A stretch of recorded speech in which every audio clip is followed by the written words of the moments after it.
How y'all doing? My name is John Stanford. I'm ready to sing to you. Enjoy yourselves. Have a good time. That's what the song is about, all right?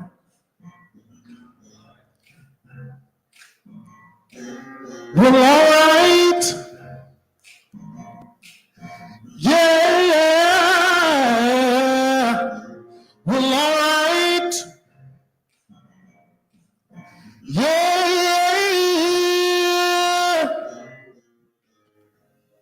Roll back the rug, everybody.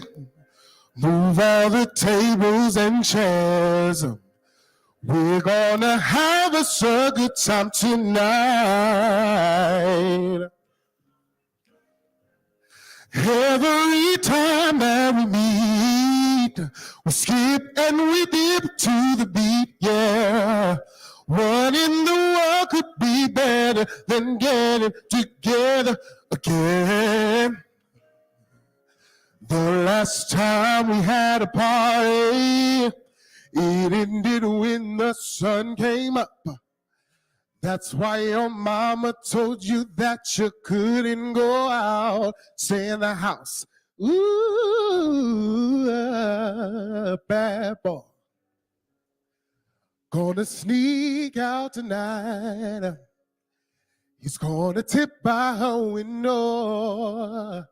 'Cause he sure wants to get out and dance. Everyone's here, let them all in. The chandelier downstairs has fallen. I know it's hard to resist. This is the party no one wanted to miss. But if you get home on the double, boy, you're going to be in trouble. I know it's hard to resist. This is the party no one wanted to miss. The last time we had a party, it ended when the sun came up. That's why your mama told you that you couldn't go out. Stay in the house. Ooh, bad boy. Gonna sneak out tonight. He's gonna tip by her window. 'Cause he sure wants to get out and dance. Yeah, everybody swinging, dancing to the music on the radio, having a party. Everybody swinging, dancing to the music on the radio. Ooh, bad boy. Gonna sneak out tonight. He's gonna tip by her window. 'Cause he sure wants to get out and dance.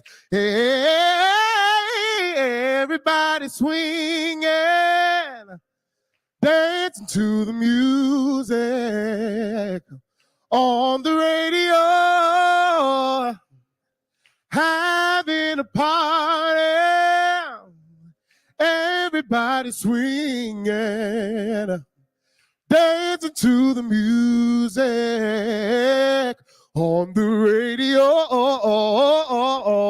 Ooh, a bad boy. Gonna sneak out tonight. He's gonna tip by her window.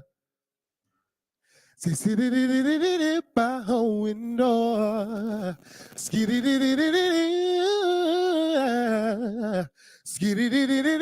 by her window. Skiddy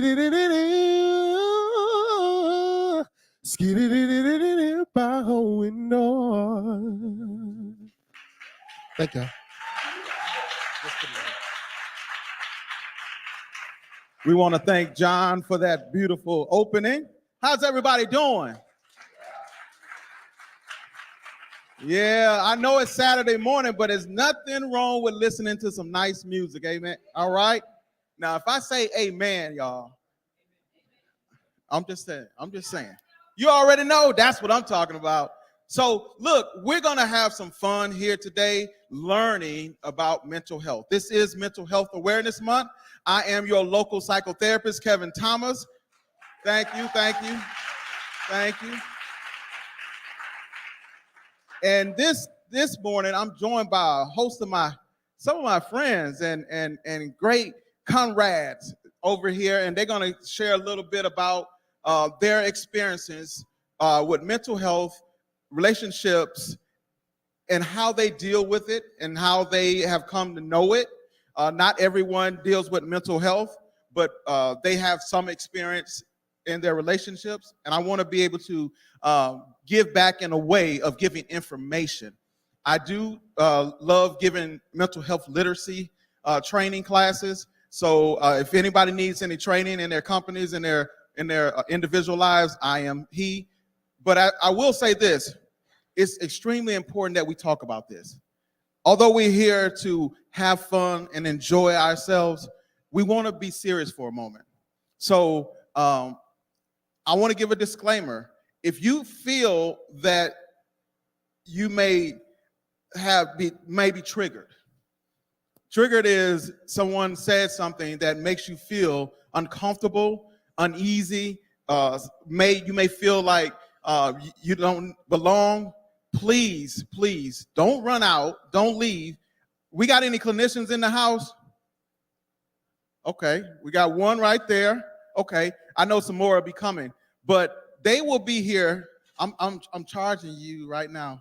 So she will be here to help if you guys need any help and with anything if you're feeling triggered, because we will talk about some deep issues here today and some things that may trigger you. So I just want to give you that opportunity to do that.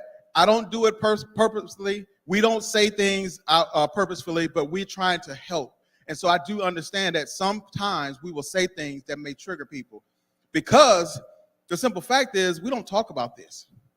A lot of us don't talk about this. And so when we don't talk about it and someone says some stuff and you may start feeling away, that's what I'm saying. So don't run out of here. We got somebody that's going to help, okay? And myself, I'm available as well. So why did I do this? Why did I bring us together to talk about mental health?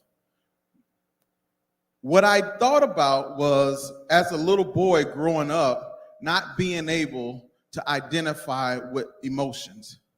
I didn't have the emotional intelligence to be able to tap into some things that I was feeling. And it wasn't until I was in my 30s that I understood that I was dealing with some anger issues. From the time I was a kid, no one said to me or told me it was okay to have my emotions. So what I did is I bottled it up and I bottled it up and I pushed it down and I pushed it down. So one day it came out unexpectedly in the most unlikeliest places that I wanted to ever come out in public. So that's why we're here today. And I entitled it The Family Reunion because guess what? Most of the things that we go through starts in the home. Most of the things that we experience starts in the home.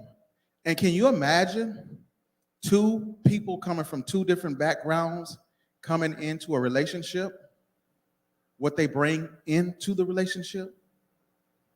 And even if you're single, before you even get into the relationship, if you don't check yourself and if you don't make yourself available to learn about your emotions and learn how to label those emotions, then you find yourself looking for a mate, someone to spend the rest of your life with for eternity. So we want to make sure today that we emphasize the importance of identifying mental health challenges. I don't like to call them issues because everybody has issues and problems, but I want to call them challenges because we all are challenged daily when it comes to our emotions, when it comes to our thoughts. So I want to make sure that I'm clear here this morning that although we are here to learn, I want everyone to relax. I want everybody to take a deep breath right now. Everybody take a deep breath. There you go. There you go. Now, none of us are perfect in here. None of us. Every single one of us are flawed. You're going to want to get vulnerable this morning. I want to let you know that this is a safe space for you to be vulnerable. This is a safe space for you to be vulnerable. There's no judgment. There's no criticism. We're in here together trying to find help and get help to move forward. So at this time, I'm going to ask Sister Kishana to come on up. This is one of a young lady that I met through another colleague that she's CEO or co-CEO, right? see, we humbly say we just Kishana. No, but she has done a lot in this community with Kekefers Academy. So give her a hand as she comes, Sister Kishana. We're going to start off with our women's panel. And luxurious women, can I get y'all to come on up and take a chair? We're going to start out with our women's panel.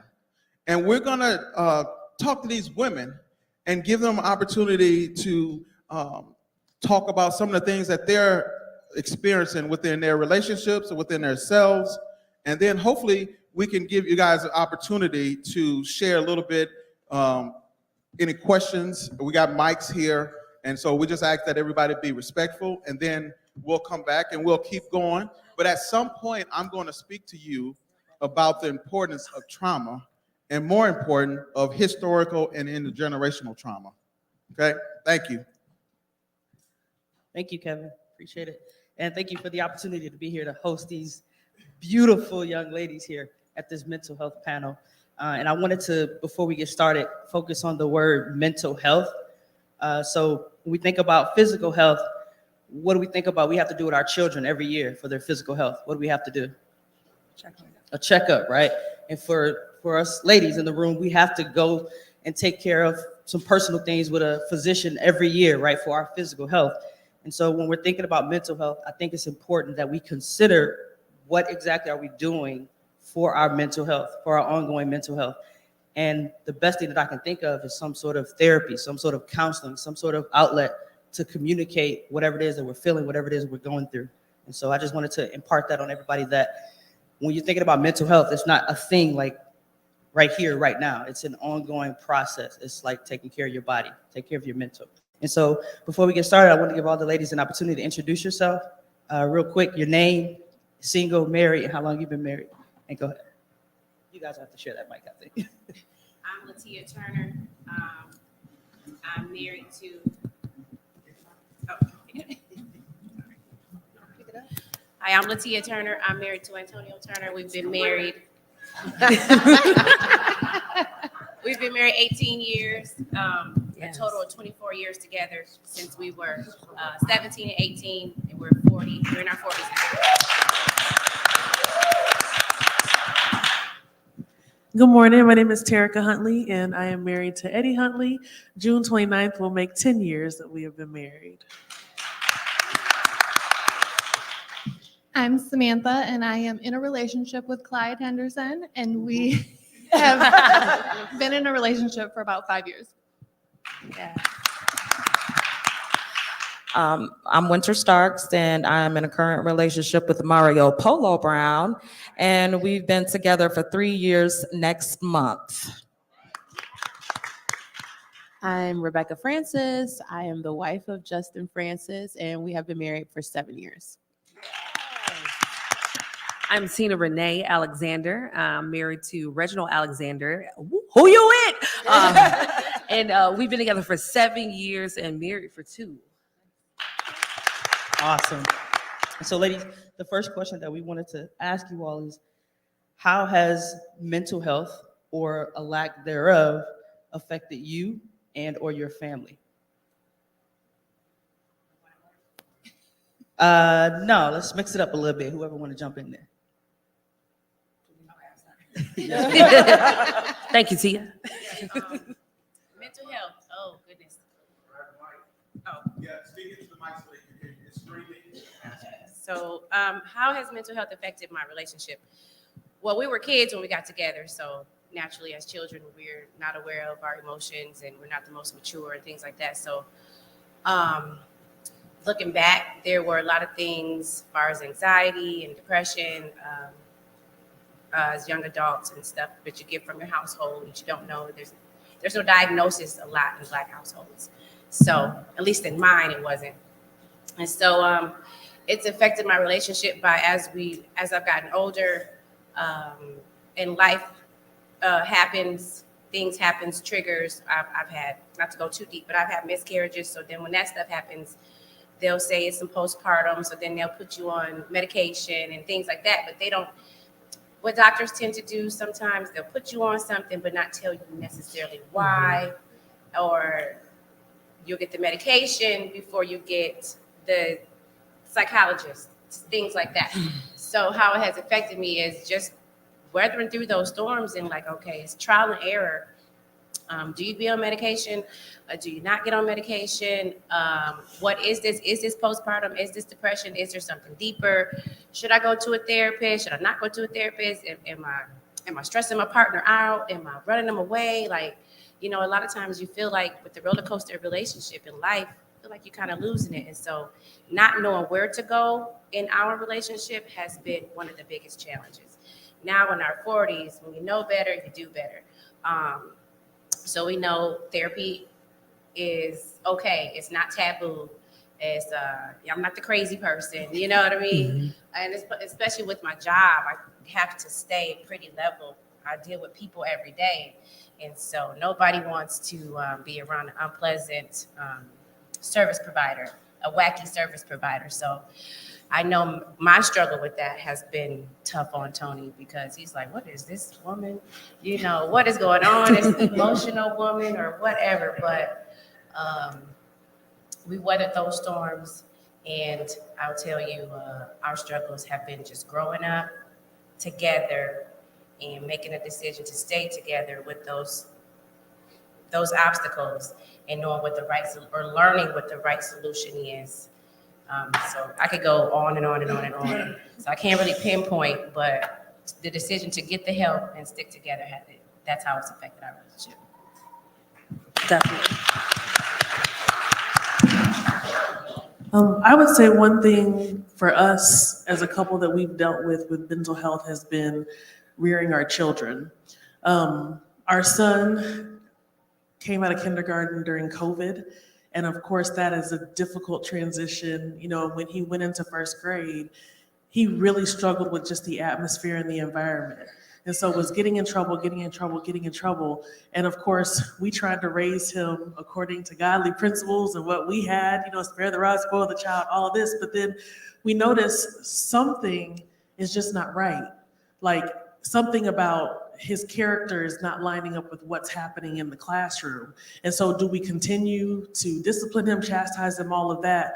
Or are there other issues that we have to look at? And so it's really stressful because we want him to do right. We're trying to teach him right, but then we know something's not right. And we didn't want to be those parents that, you know, get on the teacher, you know, say, well, it's not my child. Like, you know your children. So you know when they're doing stuff, but you also know when they're not doing stuff and it's outside of their character.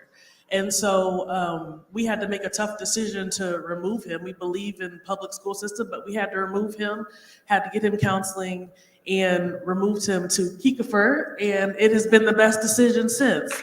So I'm really grateful for that opportunity. But for us, it was just a stressor of, as parents, we don't ever want to see our children suffer or hurting. And how do we do that as parents and make sure that we are teaching them to be responsible and accountable? And look, much tears, much prayer, but you know, it all worked out. But I think that was stressful for us because we both kind of had our hands up like, well, what do we do? And so I think having those difficult conversations and coming together, and then, like I said, getting therapy for him and just seeing how him being able to have a voice and talk to somebody made a difference. So we just learned it's really important to be able to look at what our children are saying, but also what they're not saying as we try to learn how to parent them the best way. So with me, I suffer with anxiety, and it's about past relationships and past family accidents that my parents have been in that have caused my anxiety. So coming into a relationship with Clyde, I was working on myself before getting in that relationship. And during the first probably year and a half, we just really wanted to build that friendship that totally, the communication, the support, everything was there. And it was a lot of learning myself and knowing my triggers because, when I deal with my family, they were in a motorcycle accident. And so when I would call and he wouldn't answer, he looked at it, possibly like, oh, why are you blowing my phone up? But it was my anxiety that from my past of my parents being in a motorcycle accident and not answering the phone. So I think that he has truly helped because he is such in his field of the gym, he has to be a mental person as well. So people go to him with problems. So I think that really helped our foundation because he really knew how to be there and support me. And I think that truly, built our foundation to make the relationship we have now.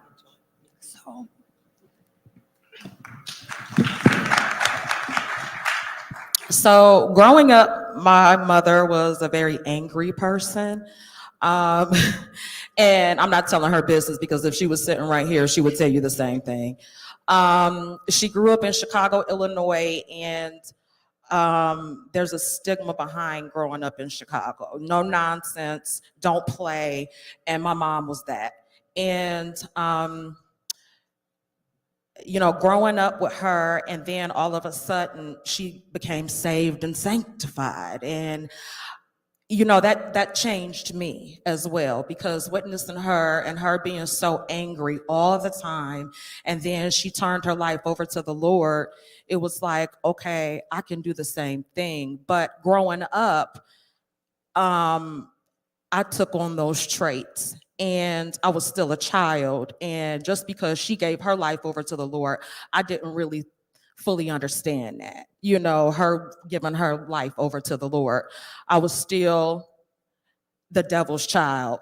I still was, because I didn't follow her in her footsteps. And so growing up with an angry parent, and then, eventually in my teenage years, I started dating, and I was still angry. It trickled over to me, and I had to find my own relationship with God, and he became my therapist.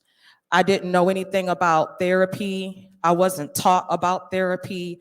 I always went with the stigma like, oh, Black folks, we don't need therapy. And so that really affected me. I've had 4 relationships altogether, and this relationship has really taught me to be stable in my mind. I've also come closer to God.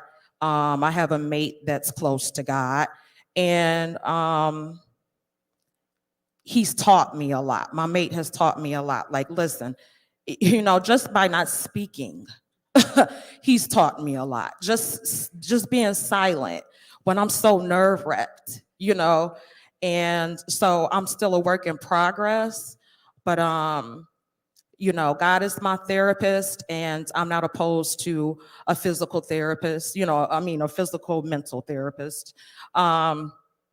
But yeah, God has really helped me and helped me with my relationships and my anger over the years. Well, I'm gonna go a different way. Growing up, I felt like I was somewhat fine. But then when I went to college, I got with somebody that actually oftentimes would put their hands on me. And so you're fine in the moment, right? Like you think you're fine, because I was fighting back too, so don't get twisted. I wasn't just sitting there, right? But you thought you were fine. And then when you actually move on and you're with someone else, you realize that war zone comes out again. and it's unintentional, right? Like your defense mechanism immediately goes to defense. And that's something that actually happens to our brains over time when you've been through trauma. And so immediately when I started recognizing those types of things, especially because if anyone knows Justin, he's like calm all the time. So that used to set me off too, actually.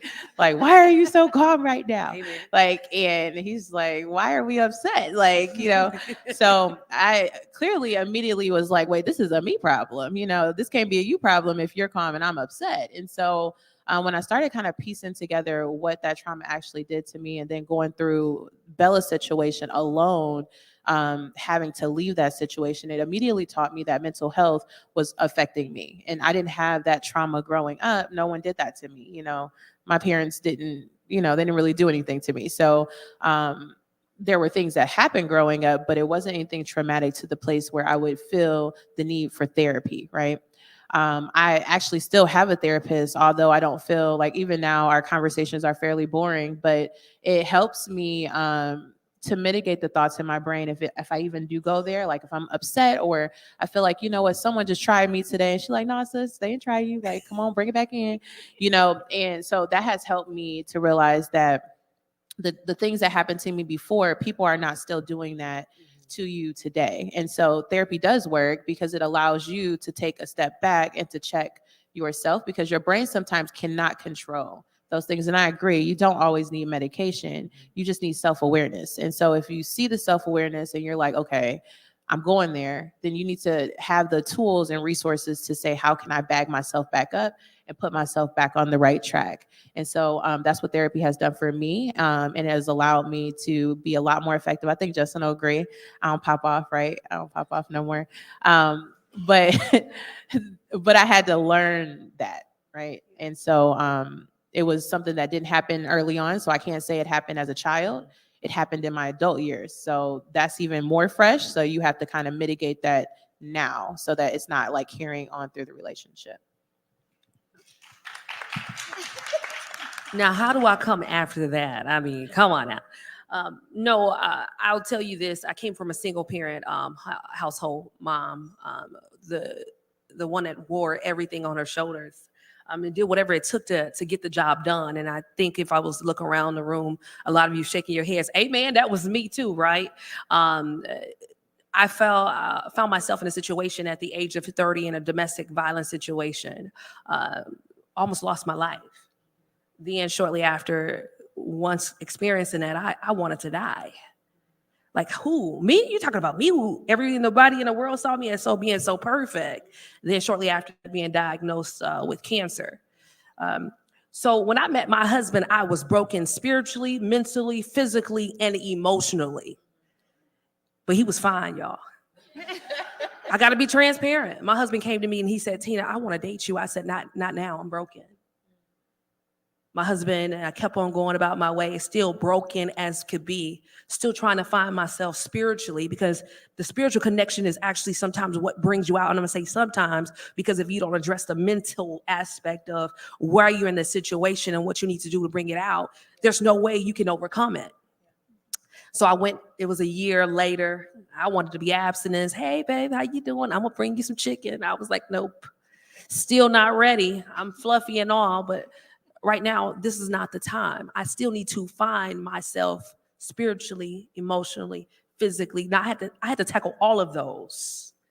And we say we don't bring baggage into relationships. Even when you think you're healed, that baggage still there until you address it, right? And so a year later, my husband knocked at my door again. I told him no again, but it was that time in which I really needed someone. I reached out to him. I said, you ready? He said, I'm ready, honey. And after that, next day I said, we go together. Why? Because I realized that in order for me to be mentally whole, I had to connect with someone spiritually that was on my same level.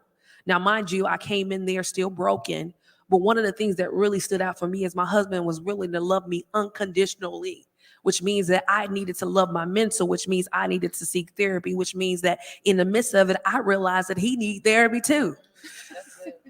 Okay, so what we had to do is slow down and move fast, and understanding that this is going to be a process, but I'm willing to carry the torch right with you. And so I brought love, spirituality, and also the ability to stay comfortable and also challenge one another in our relationships. Beautiful. So we have to wrap up in 5 minutes. That's what he just told me, y'all. And so I just wanted to give someone from the audience an opportunity to take like 30 seconds and share your experience with mental health. Any takers? Please come on down. The price is right. Come on down. The microphone's right here. Can I give a shout out? Absolutely. Go ahead. I just want to shout out our guys. Listening to these ladies, it sounds like our men are really helping keep us balanced. Oh, So yes. if we get anything from anything, just know that married, whatever, single, about to get married, we need our guys just like they need us. They keep us balanced, and we love y'all. We appreciate y'all. Amen. Yes. This is an amazing event. First and foremost, I come from a place where everything that I heard up here resonates significantly. Miscarriage, parents, anxiety, car wreck, all of that. I am in a relationship. I'm married for 10 years with my wonderful tall husband who took my kids out of here because I was like, take the kids out of here. We are both in therapy together, in couples therapy, because we both came to our marriage with trauma. We were on the same level spiritually. We met as missionaries. But when we got together, we were following the Lord and we just kept meeting each other. But we both have trauma. He has trauma in his childhood. I have a father who was, are there any kids in here? I had a father who was a pedophile, an active pedophile, physically also abusive, shoving hands down the garbage disposal, scaring people, whatnot, all sorts of nonsense. That was my interpretation of what a man was supposed to be like. And it made me angry that my husband wouldn't be that way. Mm-hmm. And it triggered me when my husband would look at me with love and not lust and whatnot. And then he came from a place where, I mean, he was a virgin when we got married and whatnot, and we grew together physically, we grew together spiritually, but 10 years later down the road, we're still both broken, which is why we are still in therapy together. But the one thing I can tell you that really takes me over the edge, because I am medicated, I am seeking therapy, I am in therapy. I do have wonderful children with neurological differences. But what really clicks it for me is adding the physical aspect of it. Without exercise in the equation, my husband will straight up look at me and be like, you need to go to the gym. You need to go see Clyde. Go on now. So I wanted to mention that aspect of it. And of course, navigating healthcare in Rockford is very, very difficult. So I'm just so grateful to everyone in this room for just being there, being present, being part of it, and bringing this first and forefront in Rockford, because navigating in healthcare in Rockford specifically is very, very difficult. Yes. Thank you so much. So I apologize, ladies. We're running out of time, so I'm gonna speak for all of us. Hopefully you don't mind to give them some takeaways. And so some takeaways that I wanna give, shout out to Keepers Academy. Woo, woo. I wanna shout out Keepers Academy because from our inception, mental health has been an important part of our school. And from the very first semester, we brought in a therapist for free, by the way. She donated her time, and she will have what's called small group sessions with our children, because we recognized that mental health was so important, especially for Black children, especially coming out of COVID. So she would do small group sessions and talk to them about identifying, giving words to their emotions. How do you feel? I feel angry.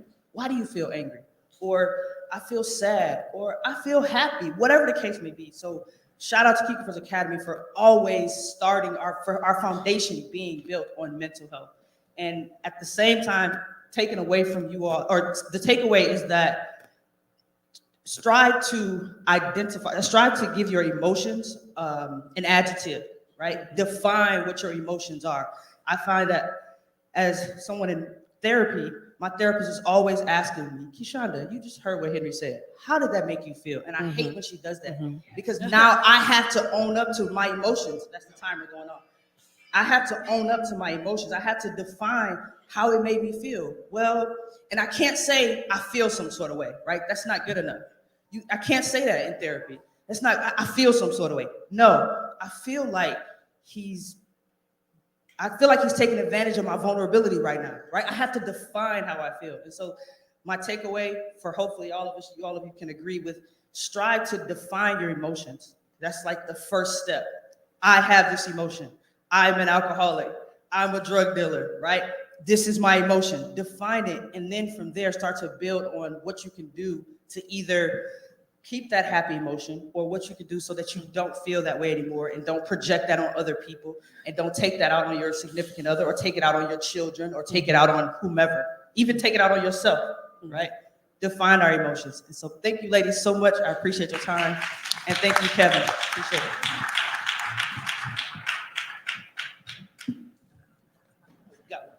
Thank you so much, Keshonda. That was awesome. Give these ladies another hand.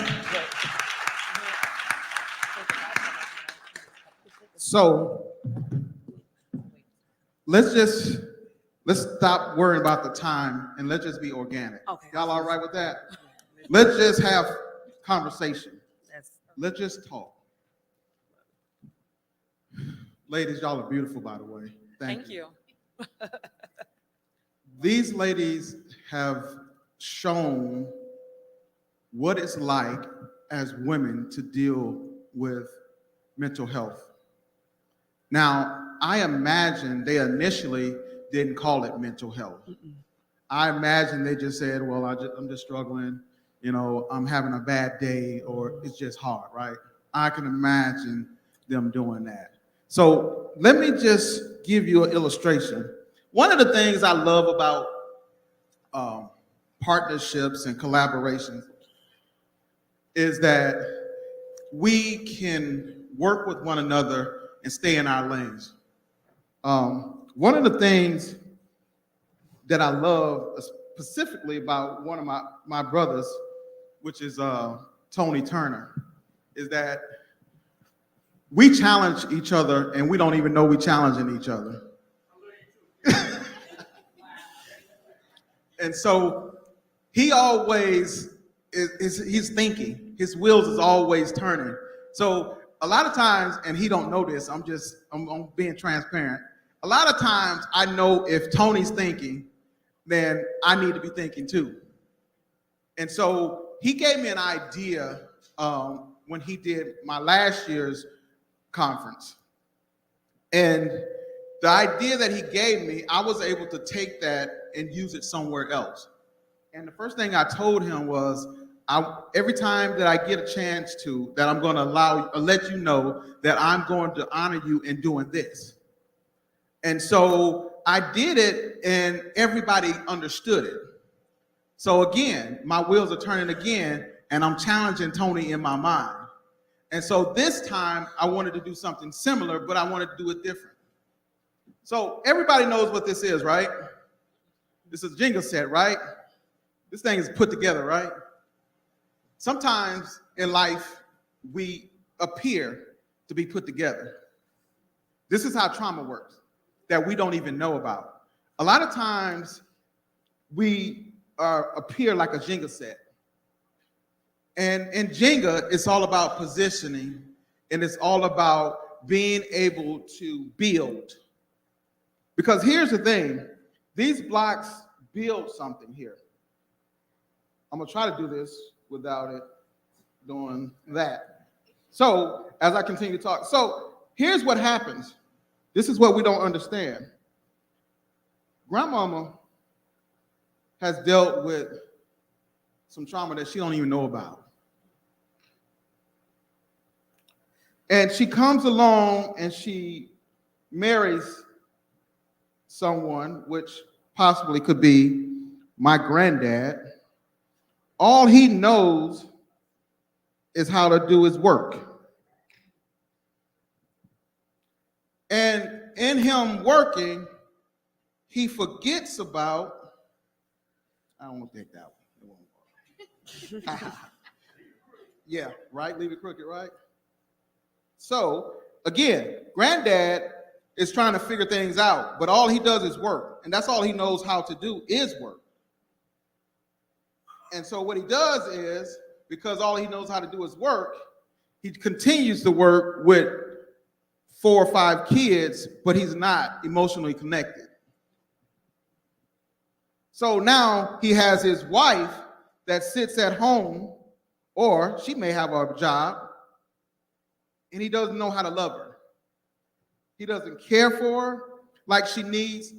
There's an emotional disconnect. Now, it's about positioning, and it's about building. How are they building so far? Now, guess what happens? They bring kids into it. Yeah, oh shoot, that's right. They bring kids into it. The kids are innocent. They don't know what's going on at home.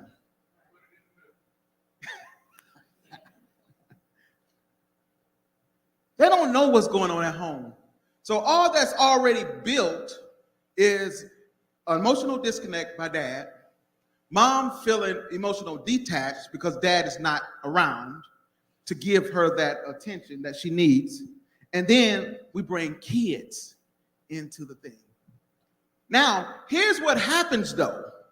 When we bring kids in the mix, we don't realize, daddy didn't realize, granddad didn't realize what he did. Grandmama, mama don't know what's happening. All she knows, she's emotional. Now, I want y'all to picture this. You got 2 individuals coming together for the very first time. They've met, just like Sister said, how they met. They was bringing stuff in, the baggage, bringing stuff into the relationship, unchecked. Mm-hmm. Nobody said, hey, what you're feeling right now is valid. But where does it come from? So, because that question is not asked, it's pushed down and it's not addressed. Mm-hmm. But then here's what happens. These 2 individuals, unknowingly, knowing their trauma, they come together. That's what happens. You have one stuck in the bedroom crying all day.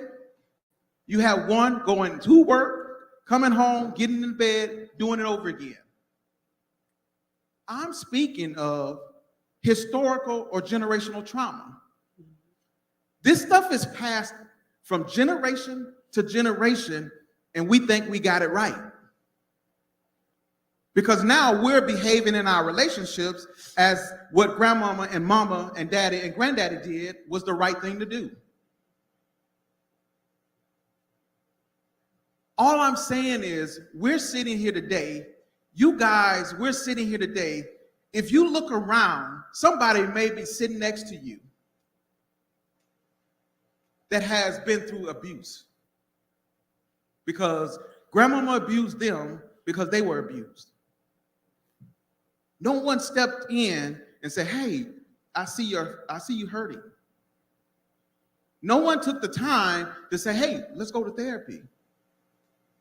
Hey, we need support. Let's go talk to another couple. So this continues to push from generation to generation. And then we have so many kids in our youth affected by that. More so because once we find out, we still refuse to get help. That's the biggest problem. We got our babies running around here suffering from any type of environmental, societal trauma that we don't want to address it because we feel we too cute. Or we ain't nothing wrong.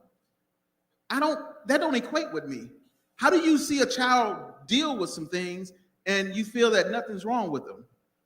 Not to mention, you don't even check in with yourself. Start a conversation with your family. Start a conversation with your mother, your father, whoever you're close to, whoever you can talk to see where a lot of those things come from. 9 years into my marriage, I discovered my anger. And now I'm being real transparent.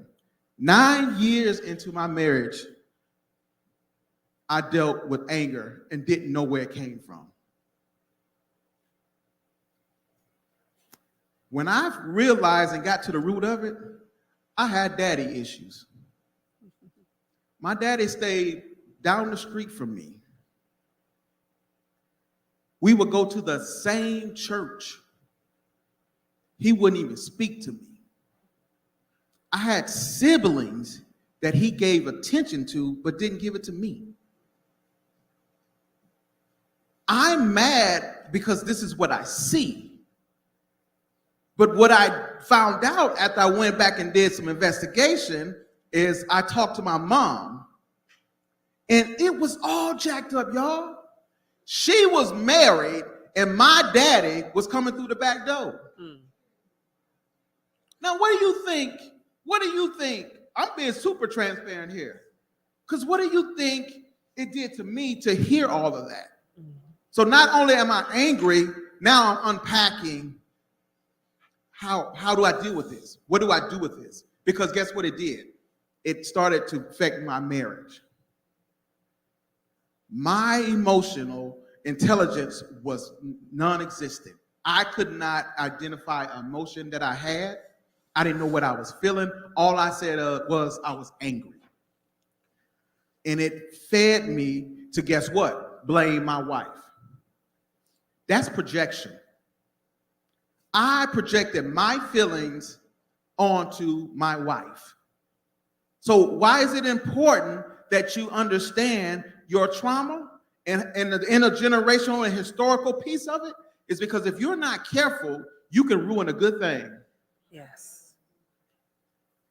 So before I bring up my next guest, I'm going to tell you this one thing. If you don't hear me say anything else here, when you try or you're attempting to get into a relationship, choose wisely, because that person has the ability to make you or break you. Yeah. That doesn't make them a bad person, but they got to do their work themselves. I think one of the sisters said that they didn't realize that they had to do work and their husband had to do work. So when you start to realize that both of you guys need help, then that's when the work starts. Yeah. So choose wisely on who you choose to spend the rest of your life with. So I'm going to go ahead to our next spot here. Before we get ready, we're going to bring in Clyde. Yeah. I don't have y'all sit there and listen to me ramble. Now we're going to get y'all back going. We're going to come and bring, we're going to bring Clyde up here. Clyde is a personal trainer here in Rockford. Yeah, you can give him a clap. Yeah. And he is also my brother. We are 2 weeks apart. We grew up in the same place, played with the same Tonka truck in the dirt, and we come from the same place. So this is my brother, this is my friend, this is, this is my support system. You know, I got a couple support systems, but he's been one of my rocks. And so I want you guys to give him a warm welcome as he shows you the correlation between physical health and mental health. Give Clyde a hand.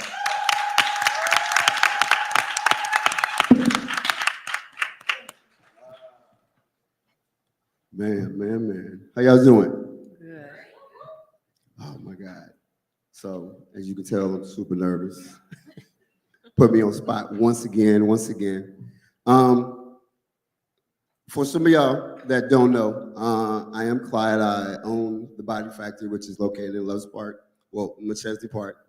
I've been there for about 9 years. 9 years, been personal training, doing my thing. A lot of these, pretty much everybody on the panel, in some shape or form, don't been in there, Why you gotta look at me? cried or.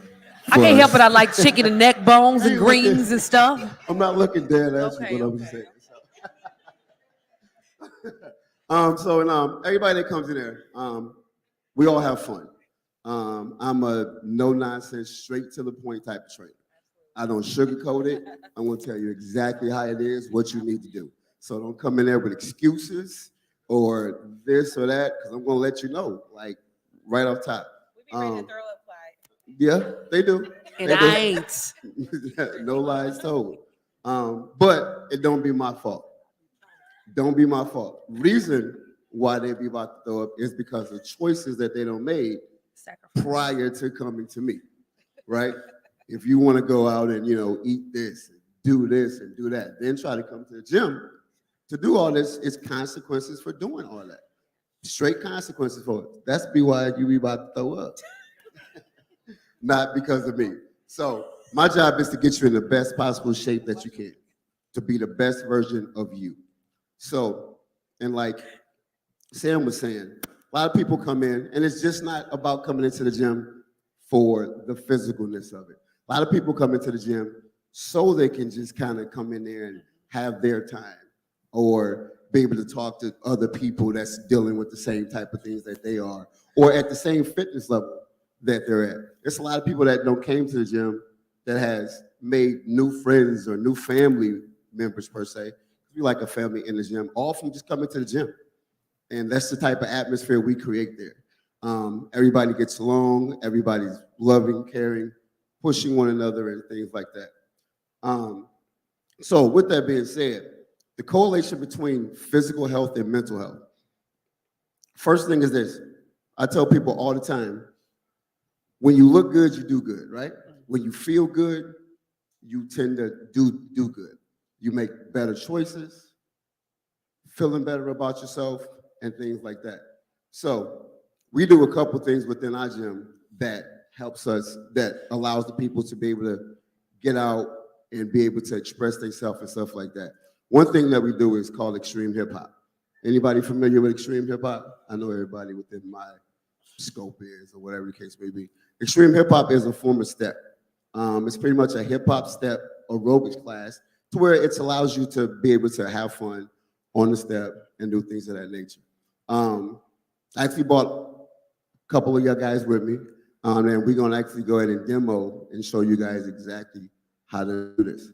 So if the team go ahead and get up, grab those steps, come on, line them up. Come on down, come on. And guys, you guys can do this too. I know it's only one that's willing to come up and do it right now, but you guys can also do it too.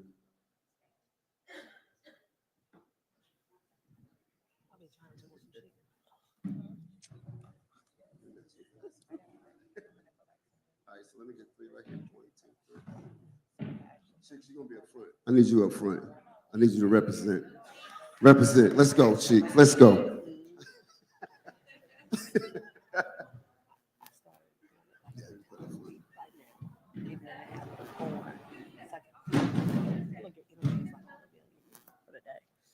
So I need one more right here.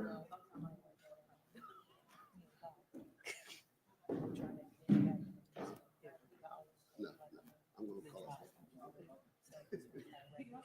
I'm gonna call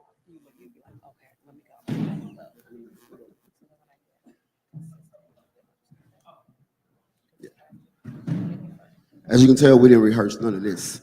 We didn't come in and rehearse none of this. Come on, Tina, right up front. Get up there, girl.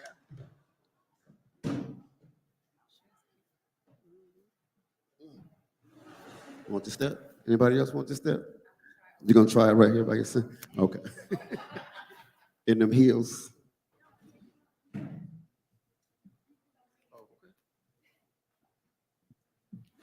Kevin, you got a waiver that she need to sign before she do this and these? Oh, okay, never mind. All right, so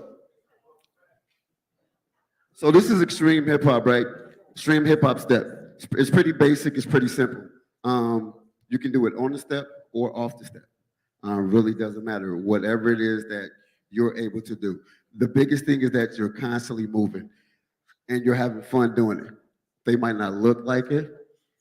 They might be mad because I'm making them do extra stuff, but they actually love it. They wouldn't be coming here and doing it if they did. All right?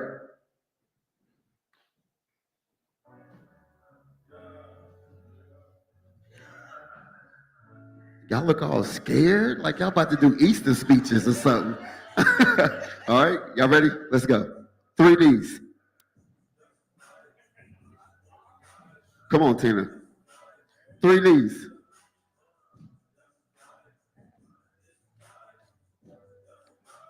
Three Ds.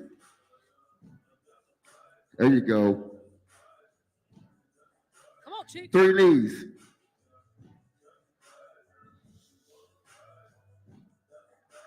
Jump shot. Leg curl. There you go, Tina. Side leg. Toe, hands up. Knee.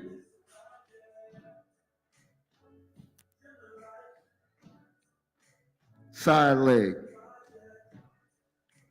Jump shot. L step.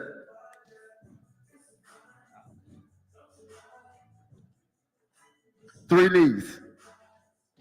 See, it's pretty simple. Y'all can do this, right? Toe, hands up. Jump shot. Side leg. Leg curl. 3 knees. Trying to show out now. 3 knees. So that's what she could do. You hear y'all yelling loud about it, right? Jump shot. Side leg. Leg curl. Toe, hands up. Chicken, legs. Jump My bad. shot knee. I got tired already. Jump shot knee.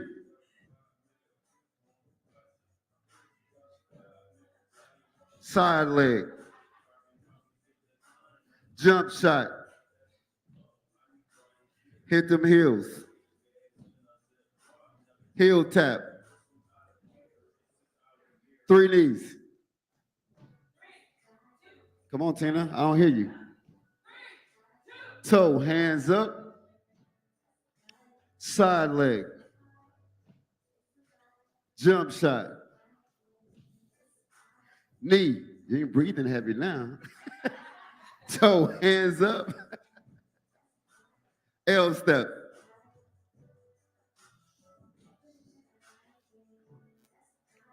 Three knees.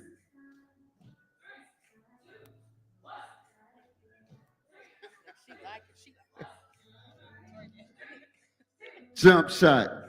Side leg. Leg curl. Knee. Toe, hands up. Hit them heels. Heel tap.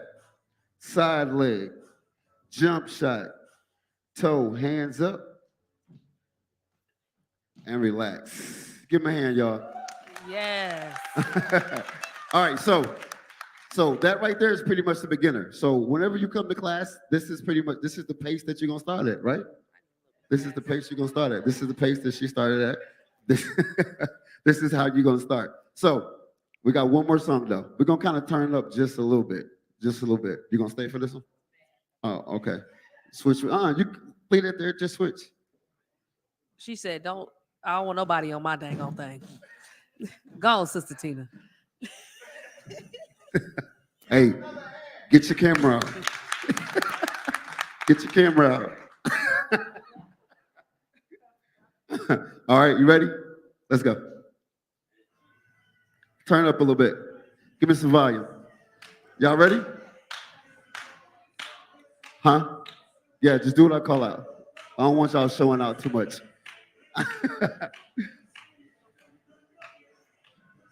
Let's go. Ready? We're gonna have fun.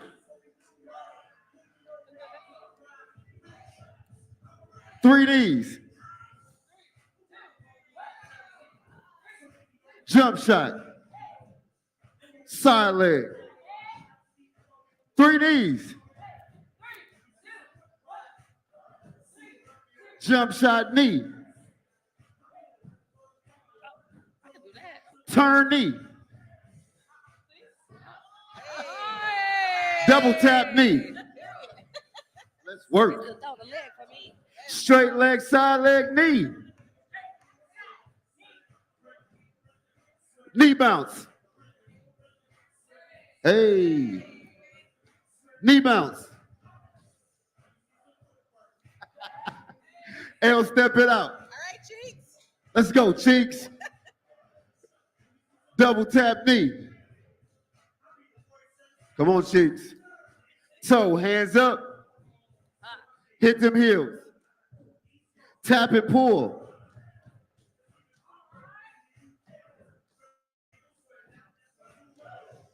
Oh, let's work. Oh, we working. Y'all thought we was gonna play today? Jump shot.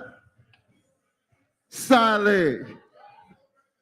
Leg curl. You gotta look at the camera. Toe, hands up. Knee. Side leg. Leg curl. Jump shot. Hit them heels. Heel tap. Toe, hands up. Jump shot. Crunch it down. Knee step it over.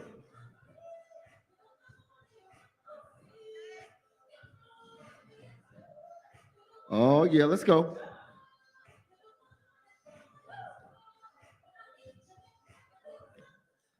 Three Ds,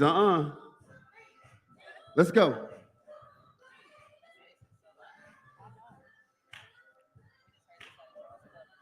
Double tap knee.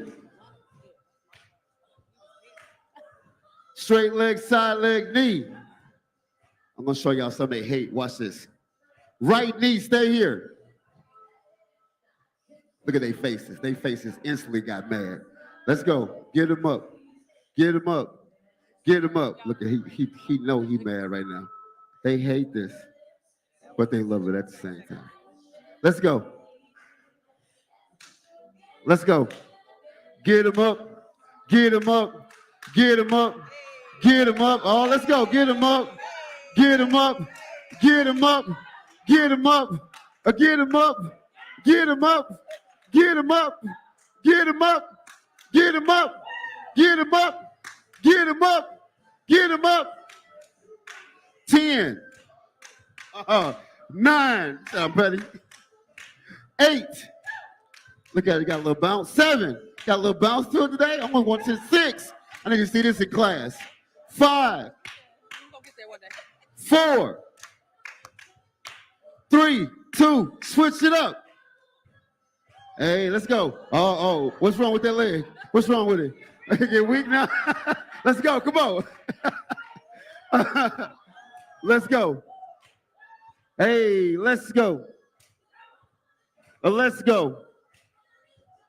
Let's go. Ready? We're going to start off again. 10, 9, 8, 7, 6, 5, 4, 3, 2, jump shot, side leg, leg curl, knee, toe, hands up, heel tap, jump shot, side leg curl, toe, hands up, hit them heels, heel tap, knee, L step it out.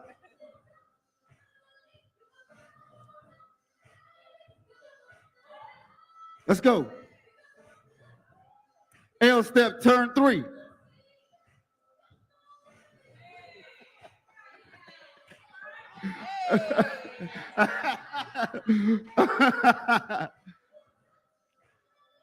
And relax. Good job, everybody. Give them a hand. Go ahead and pick it up. Go ahead and take it away. You go ahead and take it away. So the biggest thing about that now is like, if you ask them how they feel right now, right? They're gonna feel, they, they might feel a little tired of winning, but they actually feel good. What happens is that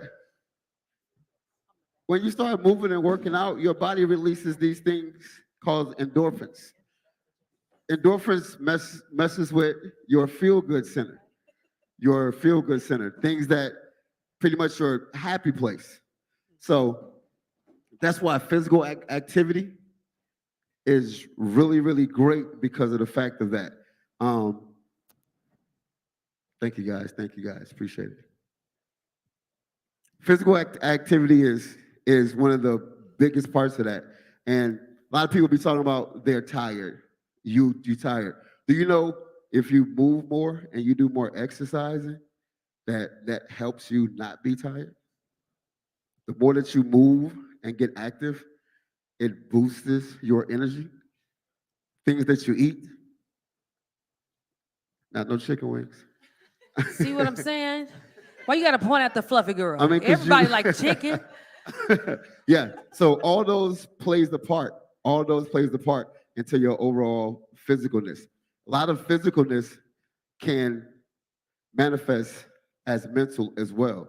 A lot of the physicalness aspect of it, whenever you don't do these things, you can develop depression and anxiety and things of that nature. So that's why, like, it's important to get out, get active, start moving and things like that. So, you know, you will be able to start feeling better and making better choices and doing things like that. I'm gonna go ahead and close up because I ain't trying to take up too much time. But I'm located at 8016 North 2nd Street. Anybody, you guys can come out, take the class. I'm gonna actually be starting a new beginners class, middle of June. So,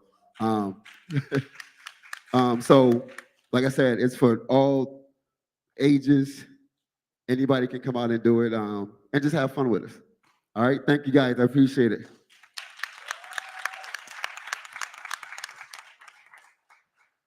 That was awesome, wasn't it? Yes. Yeah. See, because I know y'all thought y'all was just going to come here and just listen to me talk. Yeah, see?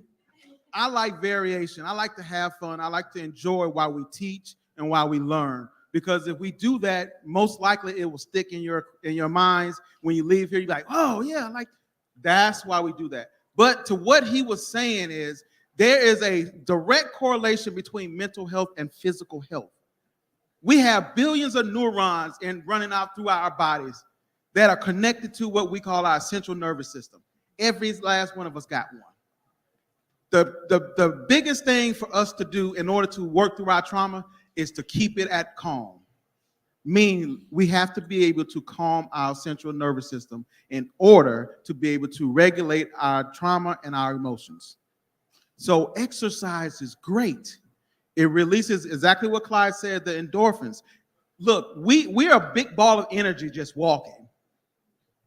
And if we're not careful with that energy, it can come out negative. Mm-hmm. It can come out just ugly, and you won't even recognize yourself. Mm-hmm. So why not put the time into yourself by investing in yourself with your mental as well as your physical? At this time, we're going to have our men join the panel. Where y'all at, men? We're going to have our men to join the panel. Don't be shy. Look, Tia was back there with her heels on doing the dance. Y'all see that? And look, I just met this young man this morning, and he been going to class with my wife, and he was up here killing it. He was representing the men. He was representing the men. Y'all position? Are y'all good? Y'all come? Should we get out? Yeah, the ladies stand. Oh, okay. Yeah. Oh, y'all want to have the spotlight? Y'all see how we get? I tell you what. Matter of fact, yeah, let's do that. Because see, we want all the attention on y'all when y'all answer these questions I got for you. Go, yeah, women, can y'all just step to the side? So y'all, we gonna have some real talk with these. We're gonna have some real talk with these men because I'm a man and I know how it is. So but we're gonna have some real talk.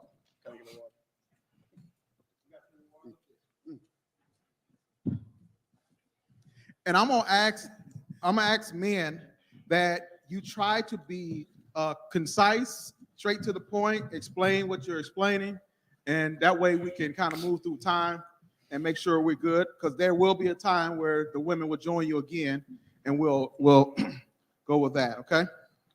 So first, introduce yourselves, what you do, and we'll go from there. My name is Tony Turner. Talk into the mics, Mr. Turner. I definitely got it. Don't worry. So my name is Tony Turner, owner and founder of Conscious Coaching, co-founder of 815 MAG, which is Minority Access and Achievement Groups. And what I do is behavioral coaching and educational implementation.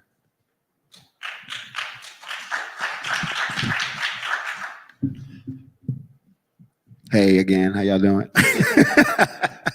All right, I'm Clyde Henderson. I'm owner and personal trainer at The Body Factory. Yeah, that's it. That's all I do. It's yell at people. I am Pastor Justin. I'm all things SOAR, so SOAR Assembly. I pastor SOAR Radio and SOAR Awards. So that just encompasses some of what I do. All right. I'm Reverend Eddie Huntley, Mount Zion Missionary Baptist Church. Married 10 years, almost 10 years. And I don't know about my wife, but I'm like, where has the time went? You know, that's how much she comforts and balances me out. So, yeah, amen. See, that makes us look bad because none of us getting points. You just told us that to say what we do. You just can't follow directions. That's what that is. Look, Justin, we always have one. He might be in Right. trouble. I'm just saying. We always have one that have to get a woman credit. Hey, no, but they gave y'all credit. Tia gave y'all credit. So Absolutely. So let's get into it, fellas. And we're going to do some difficult questions here for men that we don't talk about.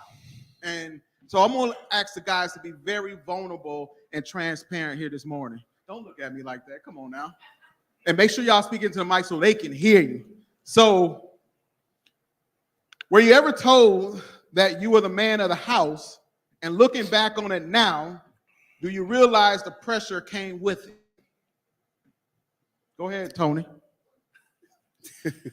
There you go. So to answer that question, yes and no. So yes, you was always told that really outside of the house that you're supposed to run the house, control it, and make sure everything flows. You know, so outside looking in, and I didn't understand it till maybe about 6, 7 years, 8 years maybe into my marriage. My grandfather used to always say, "Don't no man run no house."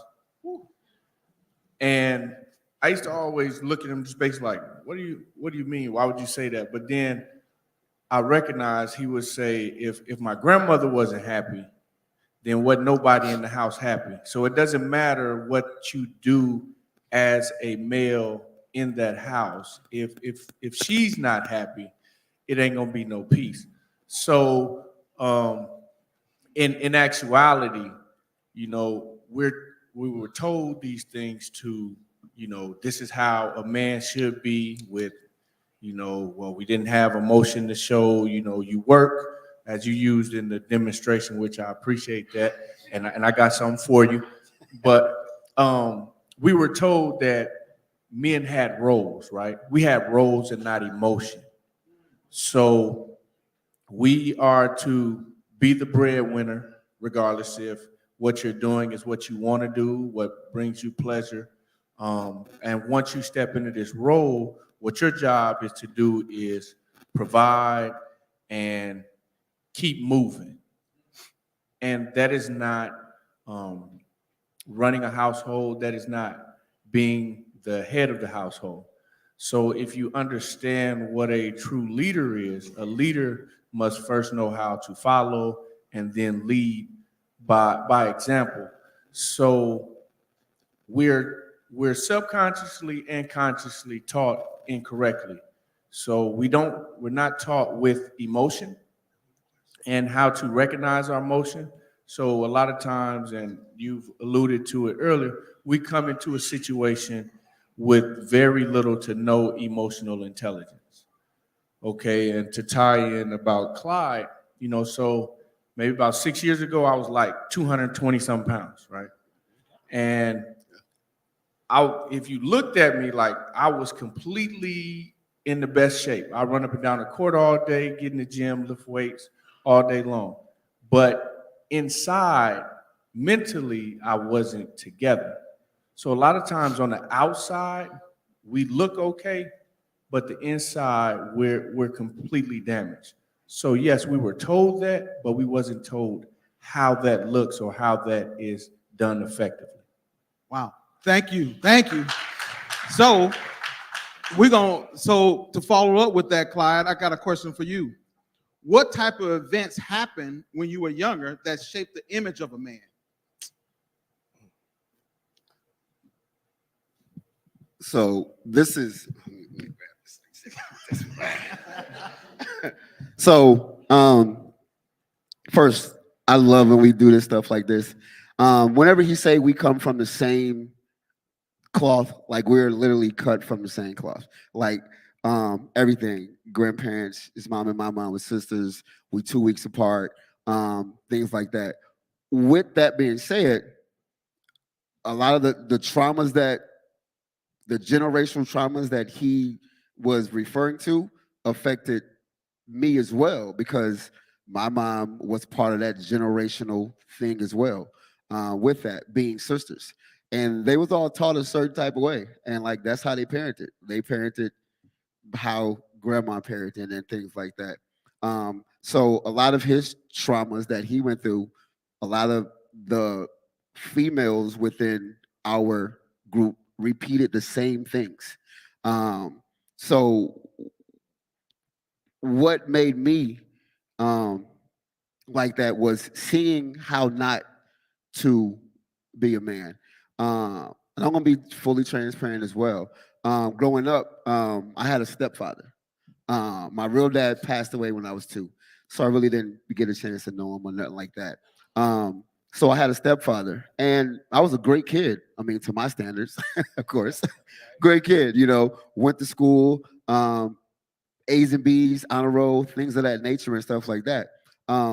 So with this stepfather, my only thing that I wanted to do was to make him happy, because I didn't have that father around. I had uncles and stuff like that took the attention and took the time, but it wasn't like a father.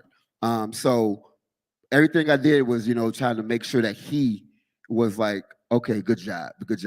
Not never once, did he played basketball, and I was dope at that too, still is. But even all that stuff like that, nothing. Played sports, didn't come to not one game, nothing that. As I got older, I started having resentment and being upset with him, just because of the fact that here you got good kids. I mean, because I had 2 sisters as well. You got good kids, and you don't have none of your own. And, you're not taking the time to get to know us or nothing like that. And it wasn't until the time to where I was 15 and he started getting physical with my mom. And whenever that would happen, doors would close and she'll tell us to go to our room and stuff like that, and just kind of, push it to the side. One day had came, I was tired of that. I was like, nah, it's gonna be me or you tonight, because I'm not finna, we're not finna go through this no more, because we don't deserve this. And I went in the room and I was ready to, do some things to him. I didn't care. Baseball bat, butcher knife, all that stuff. I didn't care, because my thing was that you're gonna leave us alone. Leave us alone. So when I bust into the room like that and I went to, hit him, or I grabbed him, my mom grabbed me. she grabbed me first and was like, no, don't you do that. Like, no, don't. From that point on, she made me go to my room. We didn't even speak about it, never again. But from that point on, I felt that she chose that instead of us and me. So from that point, I had told myself, me seeing not how to be a father, a great father, I'm going to be the opposite of that.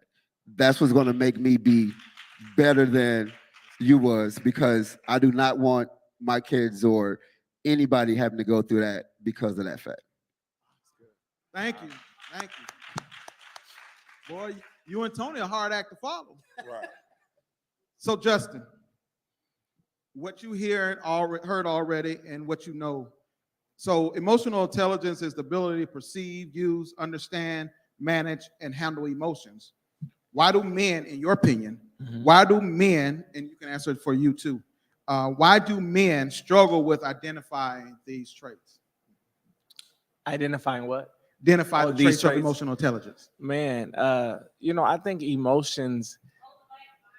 They want to hear you, man. Come on now. Put your preacher voice on. Some of y'all being emotional already. In regards to emotions, emotions are always, sometimes, well, I shouldn't say always, but oftentimes they're asked, but then you're held, it's held against you. So I think sometimes men just have a problem being vulnerable. We're taught to provide and protect. We're taught to be strong, and it's been generational. It's been passed down. It's been patterned. It's been cycled. And I don't think it's all bad. I think the problem is we oftentimes don't feel like we have safe spaces, to be emotional or to share. And I think the atmosphere has to be created at home. In order to let a man feel like he can say what it is that he wants to say, and it's twofold. It's not just on the woman, but it's just as much, on the man, but it's having those uncomfortable conversations. They say oftentimes one of the leading causes to divorce, everybody instantly jumps and thinks it's, they think it's cheating or they think it's adultery. Yeah. It's oftentimes finances, but mainly it's communication, and communication comes from the void of discussion and talking about emotions, talking about what's going on. Who you married 5 years ago, 9 times out of 10 is not the same person that you're with now. And it really shouldn't be. It shouldn't be. Both people should evolve, and we've seen it where sometimes one evolves and the other one doesn't. But in that covenant, if we're talking about marriage, I know we're not just here with marriage, but I can speak for myself. If we're talking about marriage and that covenant is happening, you vow to marry that person through sickness and through death, so just because you change, I heard somebody say earlier, I think that their mom got saved or whatnot. Listen, if they may have, and I mean, you may have, and they haven't came around now, that don't mean you can take the first flight out. You know what I'm saying? So that communication has to, be afforded on both opportunities. But I do think that in my generation and hopefully generations to come, there are forums. I agree. These forums are great because it lets other men know, hey, you may be dealing with some of the same things that I'm dealing with at home. And I can say honestly, within I'm only 34, but within the last few years of my life, I've seen, other men have these same conversations that's been married 20 years, 30 years, 10 years. It's all the same stuff. Just different people, different scenarios, but it's all the same stuff. So I think as long as we continue to create these, men will naturally be able to, be a little bit more open with emotions. Now, I can't say, and I don't think it should be, men shouldn't respond the same way as women. Yeah. No offense to any women in here, but God made both differently, for a reason. So I think, as I think somebody said earlier, sometimes we can be that balance piece for the women. But if both of us are showing the same emotions definitely at the same time, it's an issue with that. So I think we have to have a happy medium, and I think the atmosphere has to be set, you know. And man, we got to understand too. I'll be transparent, since everybody has just been transparent. One of my issues going into the marriage was just simply having walls up, you know. And it's just with people, period. You know, I've always been the type of person to where if there's an issue, I just learn how to deal with it. I'm sure I'm not the only one in the room. You know, it's easy for me to help everybody else, but if there's an issue with me, I don't want to ask anybody else for help. I don't want to go to anybody. I just want to figure it out. However, when it's the two that become one, when there's an issue, you need to be able to speak to your spouse and let them know, you know, when there's something at home. So that's just Thank you. Thank you. Wow. Y'all hitting them, man. Okay, Eddie. All right. See, we've already talked about emotional intelligence, what we think of image of a man is, and so forth. So for you, why is it so difficult for men to express themselves and foster positive communication in relationships? I feel like Marshawn Lynch. I'm just here so I won't get fined.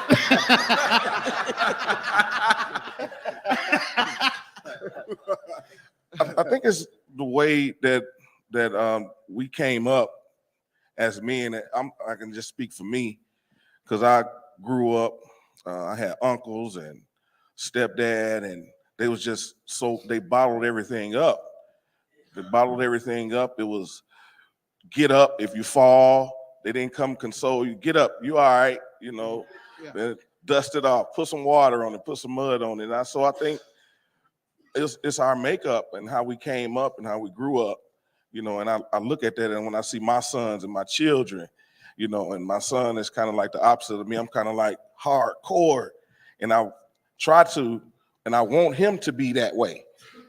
And he's so lovable. He hug everybody, kissing everybody. I'm like, boy, you know. So I think that, you know, so now I try to, and I'm learning, I'm working at it to try to let him be him and let him show his emotions, and it's okay, and that's all right, and, you know, and try to let him be him. And so I think that's why we are so bottled up, because of the way we came up. My uncles, and they was like, they didn't want you to be a homosexual. So they say, how many first they said, do you got a girlfriend? Yeah. Then once you get the girlfriend, well, how many girlfriends do you got? You know, and now you got to have 3 girlfriends or 4 girlfriends. And then by the time, you know, you get to about 18, 19, that stuff rolling over. And the next thing you know, you got 6 kids.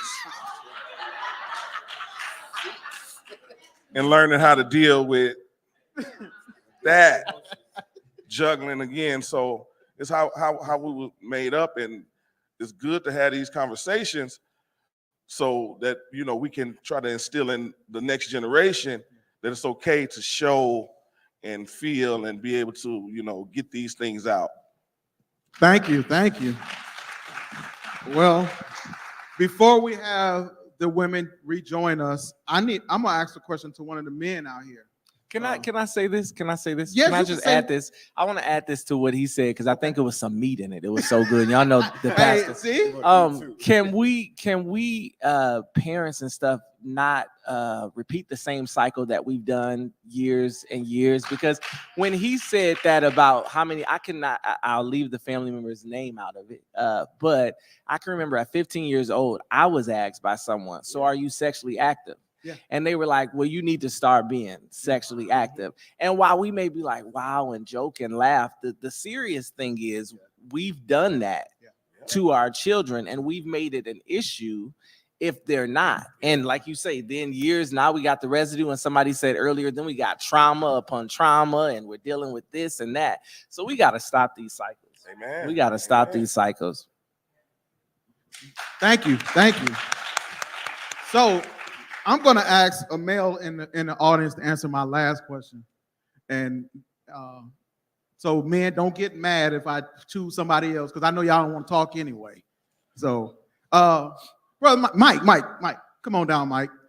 See, Mike was like, no, don't pick me. This is my great friend, like a brother to me. His name is Michael Williams. Give him a hand. So my last question to the men, and I wanted to ask this to you since you're in the audience. What is some of the things that men hide behind? And if you brave enough, be transparent. What do you hide behind? Okay. Okay. All right. I think we all wear masks to a certain degree, but as men, we hide behind masculinity, and that's where the lack of emotions is. Yeah. Like Brother Eddie said, when we fall down. Now you know that boy hurt himself, but instead of letting him express that, suck it up. Bring your mic up, Mike. Say, you tell him to suck it up. Then also, we hide behind materialistic things. It could be my car, if I got a nice wardrobe, if I got some nice pieces of jewelry, so forth. Blessed with good looks, we hide behind things like that. Or it could be something like my title. Being a minister, you got good and bad examples out here. A lot of cats hide behind those initials in front of their name and so forth. So, it's a grave mistake, and I know early on in life, I made a lot of mistakes. For a while, I just hid behind my job because it demanded so much of me. Working, 10, 12, 16-hour shifts when I was back home in Indy, then moving up here. That was my safe place.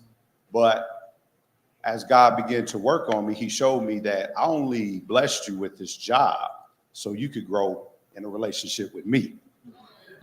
So now I'm at a point in my life where the job is on pause and God is pulling who he designed me to be out of me. And so I can no longer hide behind the job because I don't even know realistically how much longer it's going to be there. So that's the blessing. We just have to learn that these things that God allows us to have, they're temporal at best. Yeah. So it's as men, even my son, and I heard what Brother Eddie said, and that I'm learning to let him be him. He's not me. He came from me, but he's not me. And I'm learning the more I allow my children to be themselves, the happier they are. Yeah, that's true. And that way, as Pastor Justin said, we're going to break these cycles because that's the same thing we grew up with. My father, he went to his grave bitter and had a lot of resentment from stuff that happened because of his childhood and growing up in the pastor's house. And I don't want my kids to go to their grave holding that same resentment. So yeah, we just need to come behind this, and it's crazy. The littlest things we can use as a facade and hide behind it, but God didn't bless us with it for us to hide behind it. He blessed us with it so we can use it to be a help and a blessing to others. Thank you. Kevin, can I tap on that real quick? Everybody want to talk now. Yes, sir. So, the gist of it and what it is men, a lot of times we're taught to hide behind overcompensation, right? So overcompensation varies in different ways. Some use cars and material, as the brother spoke about. Some do it with women. Some do it, clothes, jobs, titles. It's all overcompensation, right?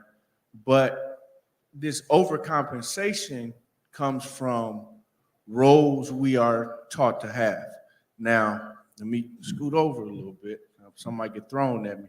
But a lot of times with men, we fail to acknowledge that our overcompensation is driven by the women that we are around and we are accustomed to. So if you go back, and all the men here, go back to middle school, right? In 8th grade, you was the man. You played sports, top dog. You get to high school, and I had to learn this the hard way. The girlfriend I had going to 8th grade to high school, now I was one of the dudes in the middle school. I got to high school, she's hanging out with girls that are juniors and seniors, and I'm not in that pool, right? So your freshman girls, they start talking to juniors and seniors, right? So these people have cars. They have a little bit more money. They have more access to different things. And you go through life starting to see these things on a subtle phase or stage. The girls that are juniors and seniors, their men are in college sometimes 30, 40, but we ain't gonna tap into that.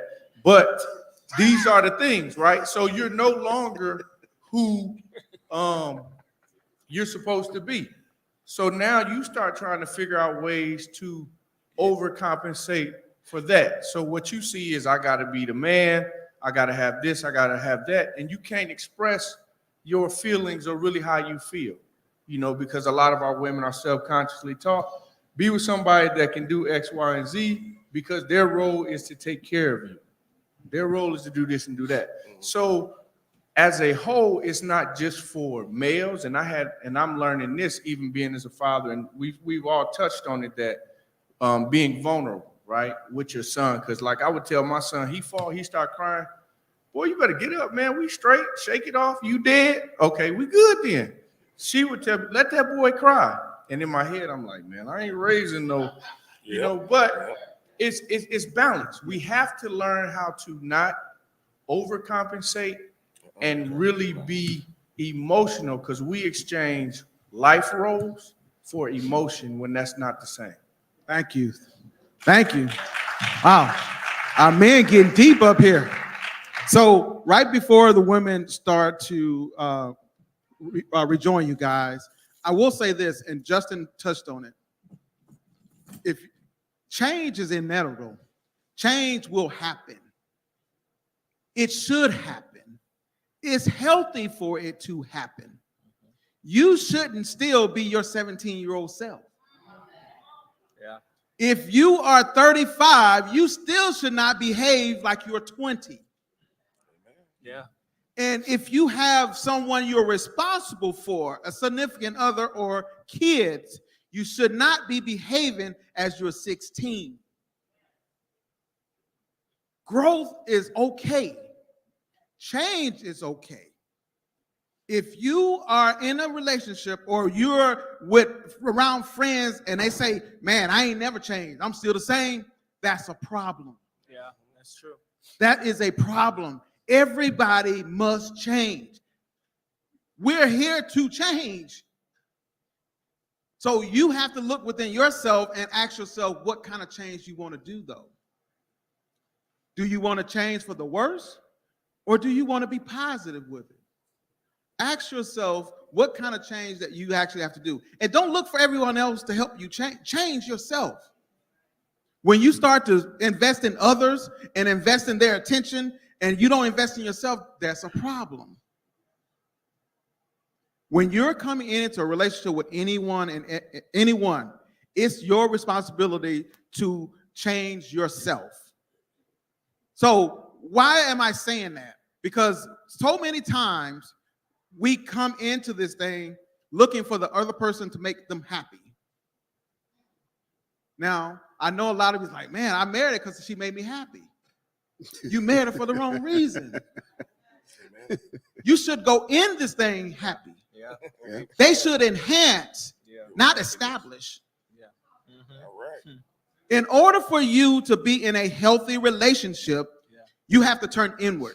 You have to get up every single morning and look yourself in the mirror and ask yourself what needs to change, what needs to be better. Because if you give them the opportunity to make you happy, they'll fail you every single time. We are not responsible for anyone else. We're responsible for ourselves. Yeah. Which leads me to the conversation of, if you're having a communication challenge, make sure that you check yourself in the disagreement. Don't be trying to check the other person. Well, you did. Well, what about what you brought? If you can, most of the time, if you can identify what you bring to the table, you can usually fix the issue. I know Justin said sometimes you just got to be quiet. Sometimes you just got to listen. I tell people all the time, listen, internalize, and respond. Don't be impulsive in how you speak. So when you are having conversations, just start practicing. When you're having conversations with your friends, don't be thinking and having an idea in your head to respond. Sit and listen to them. We call that active listening. Sit and listen. And as you're listening, internalize, okay, they said X, Y, and Z. Because most of the time what we do, we miss it because we forming an idea as they're talking. And when you do that, you miss something. And then your lines of communication gets crossed up. And then most of the time, your response is a response that causes a bigger escalation. If you ever want to know if your communication is off, have a conversation with someone. And if they stop talking, you know that you made a mistake. If they shut down and take off running or turn their backs and just blow you off, you know you made a mistake. The object of communication, an effective communication, is to be able to have a tennis match. Anybody seen tennis before? They hit the ball over the net, and then they hit the ball back over the net. And it keeps going until somebody hits the net, right? Because either they hit it too hard or they hit it too soft. The object is, in communication, is for the person over here to talk, you listen, internalize, respond. Okay, I like what I heard. I don't like what I heard. Hey, what you said didn't feel good. So can you please rephrase it? Can you say it again? Communication. I'm telling you, that didn't sound good to me. I'm telling you, I didn't feel good when you said what you said. There's nothing wrong with that. Right. What's wrong with you being able to express yourself? Nothing is wrong with that. So learning how to effectively communicate with one another is going to be key and give you longevity in whatever relationship you have. And learn how to let go of toxic behavior. Just because y'all been homeboys since y'all was little, don't mean that y'all gonna still be homeboys. Right. Yeah. Just because y'all been girlfriends and we put pigtails on each other, don't mean in your adulthood that you're gonna be able to do. No, because everybody changed. Yeah. And some people still want to stay back there. Yeah. I mean, So be careful. We're talking about relationships. We're talking about trauma. We're talking about how we interact together, how we communicate in effective communication. So we're going to have our women to come back up. But as the women come back up, I'm going to call my wife up here. Come on up here.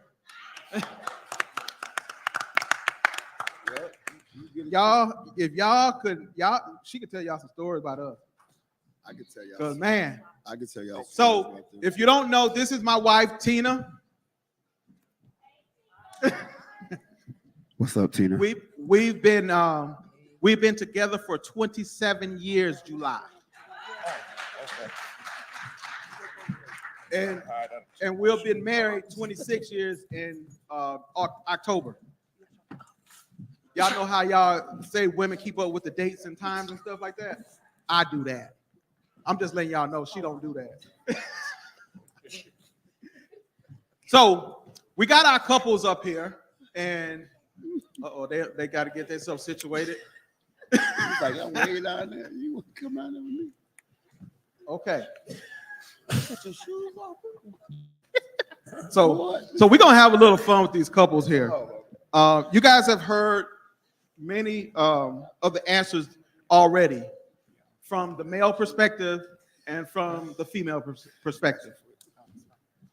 And we're gonna talk to them about what they brought into the relationship, if they're married, into their marriage, if they're dating, into their dating.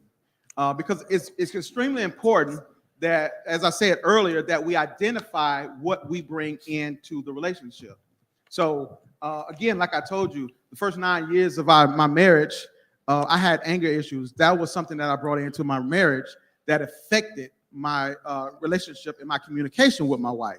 But I didn't say, because that's not my story to tell, that my wife brought some things into the marriage as well that she identified with.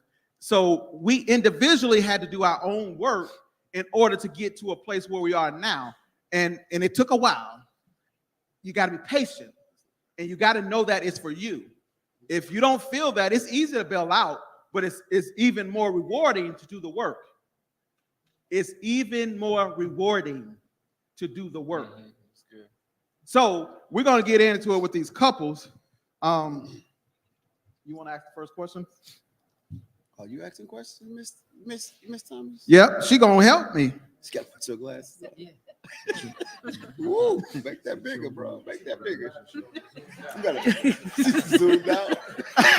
Zoom in. All right, watch it. Hey, get up off sister now. This is called getting older. And this is not in the notes, but I think we need to talk about menopause. Okay, look. What your Tamika? eyes. Tamika, you remember you were calling me old? We old. Menopause is real. Go ahead. Okay. It affect your eyes too. Okay. What did you bring into the relationship that you realized was hurting your relationship? Did y'all hear that? What did you bring into the relationship that you now realize was hurting your relationship? Go ahead, Tina. My mouth. Go ahead, Tina. Ooh. Mine too. Y'all know, as women, sometimes our mouths is what get us in trouble. He used to always say that they used to hurt me. He was like, your mouth. Oh my God. Because I say exactly what it is that's on my mind. You piss me off. Oh my God. Let me tell you about it. Oh, I'm gonna eat your mama. No, I wouldn't say that.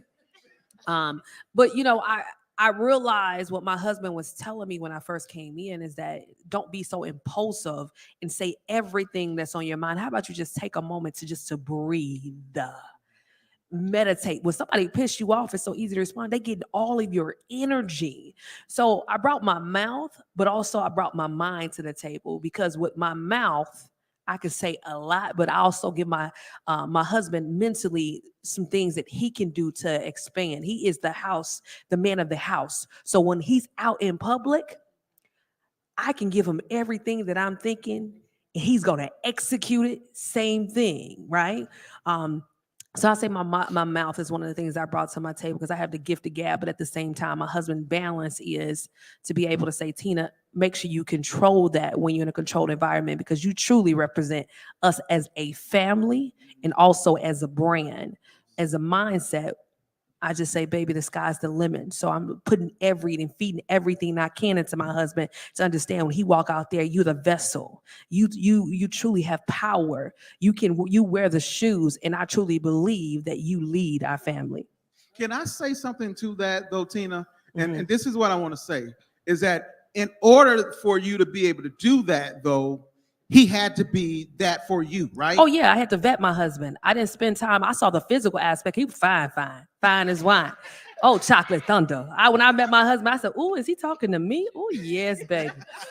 But I tried to act like I didn't see it. But I saw the physical thing. But I wanted to know, what was he like? Is he a church-going man? Number two, what does he do for a living? Can he help provide? Now, mind y'all say money ain't the problem, but when them bills get hard, you question is, can I depend on my man? Number one.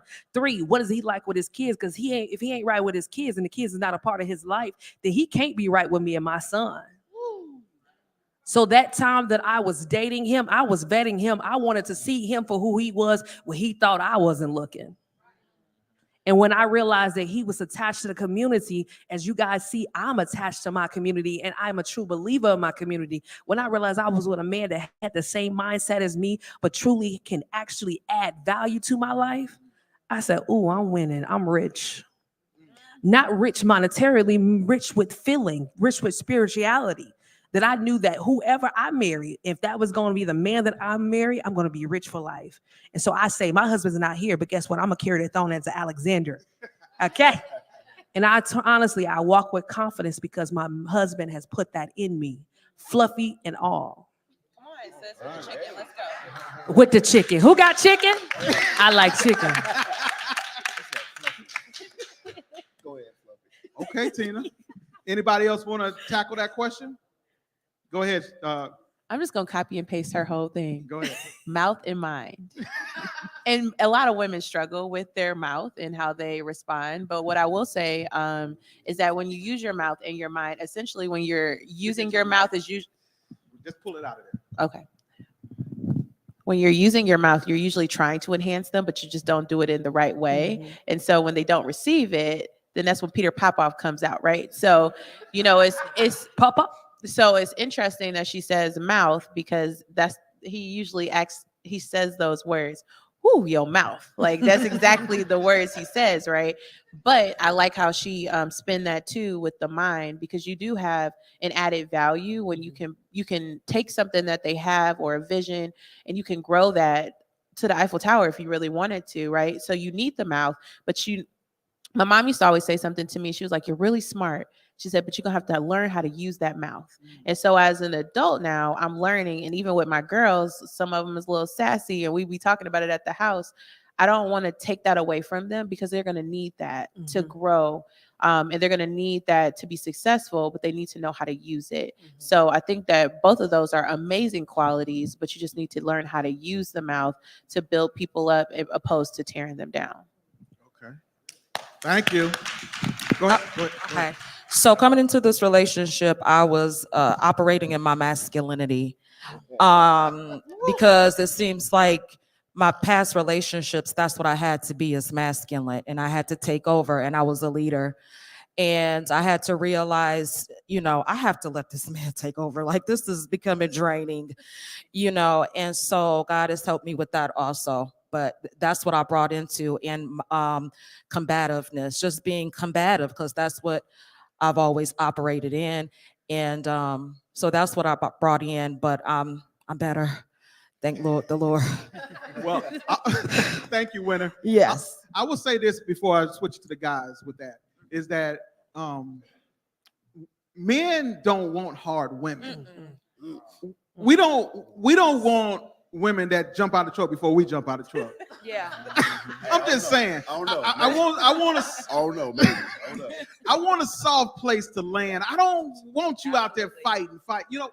That's what we want. But then I understand, because I hear you ladies, you want someone to lead too. Oh, And I think that's the disconnect, is like, are we leading the family? Are we being present as the significant other, the husband or the boyfriend? What are we doing? So men, like, you heard the ladies. What do you think about what they said, as far as from the men's standpoint, like their mouths? How you deal with that? Could I say something before? Yes. With the mouth, the mouth. Yep. I always say, and I had to learn this, that when we are arguing, because it is arguing, it's not having a spat, it's arguing, right? When you're arguing with him, we don't need to be, like a dude. He don't want to argue with a dude. He's arguing with his wife or his significant other. So when we come off like that, to me, it amps them up even more. Like, it's a way we have to carry ourselves as ladies. And I always say, sometimes it is best to just let it go for a second and go to talk to the kitchen cabinets and tell the Lord, like, Lord, he acting crazy right now. I know you don't like the word crazy. You don't like the word crazy, but I'm just saying I had to learn how to be quiet and know when it's a dance, when to say stuff, when to bring things up. Every moment is not that time. That's all I have to say. Hey, Brother Kevin, I want to piss men off, though.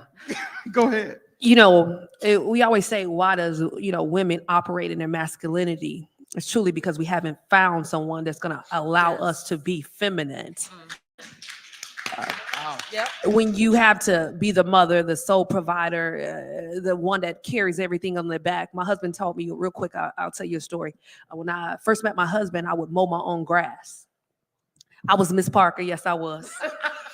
I was out there mowing my grass when I was with my husband, and he said, "Are you mowing your grass?" I said, "Yeah, I'm gonna mow it every time. It's exercise." And he said, "No, not while I'm here." I was like, "Now who he talking about, right? The mouth, right?" And I continued to mow my grass. He said, "No, I'm gonna mow your grass. I'm gonna get your grass mowed every time." And one day the guy missed. I went out there and mowed my grass. Right? My husband was pissed off. He said, "Tina, you no longer have to be hard. You no longer have to do the duties of a man. You got to believe in who I am as the man to make sure I'm going to take care of everything." So now when y'all see me and I'll be like, "Hey, y'all, how y'all doing?" I don't no longer have to do the duties of a man because I've found a man that's able to carry the torch. And so if you want to be, want to question why women are masculine, is because we haven't found a man that's going to allow us to take that feminine aspect. And when you do that, it's the most amazing thing, because then you can see the glow of a woman. It's not about what she put on, it's how she walked, because she has a confident man right on her side. Woo. Let's go. All right. Well, look. Go ahead, Tony. Men, if I need to remove y'all from this panel, let these women talk, y'all, somebody better say something. Come on, man. So All right, go. I You got it. your answer. I love that. But So even like we talking about Speak into bringing, the mic. Pick it even- up out there. even when we talking about what we bringing to the table, okay? And I'm just gonna say this, me. I brought a summer bag. Okay, so my summer bag was, some of this was good, some of that was bad, right? Now, we're over 20 years in, right? And I still have a summer bag. So this is what I'm saying. So every we change, like y'all talked about 5 years, 7 years, whatever. So I gotta constantly look in my bag and say, okay, I need some more of this. I need to get rid of some more of that, right? And I look at the relationship like a highway, right? So if I'm going down the highway, I know I got a destination, but there's dotted lines in the middle. So sometimes I have to shift lanes. Sometimes I have to slow down. Sometimes I have to speed up, right? It's a pet peeve to me that if we look up the definition of masculinity and femininity, you have two different things, but we keep putting roles in those definitions. Because if I look up a person that does lawn maintenance, it don't say a man. If I look up a garbage man job description, it don't say female. So what I'm saying is, in a relationship, because relate is the first part, so you relate to the other person. Ship is what we put on water to get from one part to the next. So in your relationship, you have to know how to relate to the person and how to work together to get to where you're trying to go. So sometimes in our relationship, I may be the one that's carrying finances. Tia may be the one that's carrying finances. You know what? I might be tired today. My back might hurt, so she might go do something in the yard. I may see she's tired. I might go do the dishes. So we got to stop putting labels, roles on what emotion is, what masculinity is, what femininity is. And guess what? We may have a speedboat. You may got a rowboat. So we're going to roll. We gone, right? So everybody is different. But when we put these roles on people, I believe you begin to mess up their relationships because they're looking at everyone around them. And I'm saying this being vulnerable, right? So I've always wanted to work with kids and be in the community because that's what changed my life, right? So I'm taking on these roles and I'm working these factory jobs and they paying $25, $30 an hour. And everybody around me is saying, man, that's what a man's supposed to do. You doing this, you doing that. But I'm going to these places and I'm unhappy. I'm unhappy. So when I come home, I bring that unhappiness home. Okay, and now I'm not told to show any emotion and say I'm unhappy. This ain't what I want to do. So as a man, the role that I was told, I bottle it up. I watch my wife. She's doing the career flourishing how she wants to flourish. And I'm supposed to add to it and help. But how do I add to myself when that's not how I was told or defined I should be? So in all actuality, if we're not careful with these roles we put on, we cause detriment to ourselves. And I'm an example of it because me being unhappy with where I was caused me to create unhappiness in my marriage. So again, that summer bag, right? You always got to look at, I need some more of this, I need less of that, and what we're taking in and putting out. Because sometimes I got to reach in her bag and get something from her bag because it's going to help me. Sometimes I need that mouth. Sometimes I need her to be sweet. Because a lot of times, like, I'm headstrong. When I'm locked in on something, I'm locked in. And I do need her sometimes to be like, you don't listen. This is what I'm saying. Do this, do that. Now, I'll walk off and I'll walk away, but I know she right? But I can't be like, okay, yeah, you right. I'll be in my own little world. Let me go do something. I'll be like, she right. All right. And then I come back and I have to hit her with, yeah, I got you. And she hated. She want me to say, I was wrong, you was right. I give it to her the same way I get it from her, because that's how I took it out of her bag. She give it to me that way. I get you, babe. So that's how so I'm saying it has to be balanced. It has to be constant give and take. We come together so that we can build off of each other and learn from each other. Thank you. Thank you. Well, I'm gonna start with Polo. Thank you for sneaking in here. That's Polo. So Polo, Can you ask him like 2 or 3 questions because he messed out? you see that, don't you? Introduce yourself. So, okay, my name is Mario Polo Brown, DJ, photographer, some of everything. You name it, I do it, or I find somebody that can do it. But I would like to apologize to the panel, to the audience, and to my girl for being tardy. I did have a previous engagement, and I was rushing to get here. So I just want to apologize to her because I know she mad at me. She was mad at me this morning. She didn't say nothing to me. So she laughing now. You gonna talk to your boy, ain't you? You better let him know.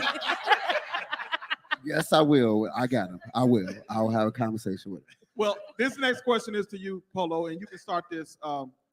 So what did you learn from your parents on how to handle problems, and you now realize that wasn't completely appropriate for your relationship? So that's a tough one because I didn't see my parents be emotional. So my problem is, I'm saying not my problem, but my issue in our relationship is I'm emotionally unavailable sometimes. So I'm cold-hearted. I don't really have any emotions. And my girl be needing that. And I'd be like, what? So I didn't see that in my parents. I see more in my parents now. And I told them this. When I was growing up, I didn't see my mom and dad hug and kiss and do all that stuff. So that's how I am. I'm like, she want to hold hands. I'm like, for what? My mom and dad didn't hold hands. So they do that now. So I'm not going to say it was a bad thing, but that's what I witnessed growing up. So, and I know this is a problem in our relationship because she wants me to be that emotional person, and I'm not that emotional person. So what's the second part of the question? Don't worry, you answered it. Okay. Okay. So this next question, I'm gonna have Eddie to start this off. Okay.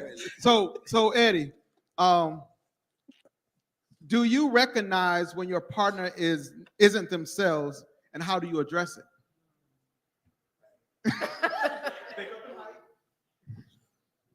She like, Do I recognize? Yes, I do recognize when she's not herself. And sometimes I just try to tell her, you need to take a step back, or you need to just chill out. Just chill. Just don't go there. So I think we kind of balance each other out with that, because she called the other day dealing with her job, and she said, I'm about to cry. And so I didn't say nothing because I didn't want to trigger it.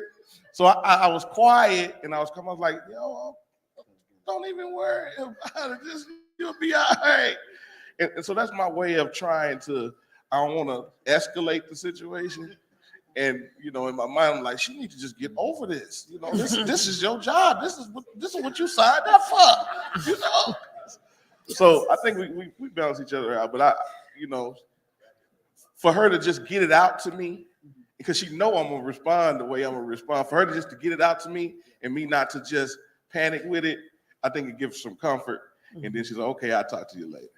So, yeah. Aww. Well, Tina's looking for the next question to ask you guys, but why she's looking for the question, I heard a couple of you guys talk about the significance of work being number one.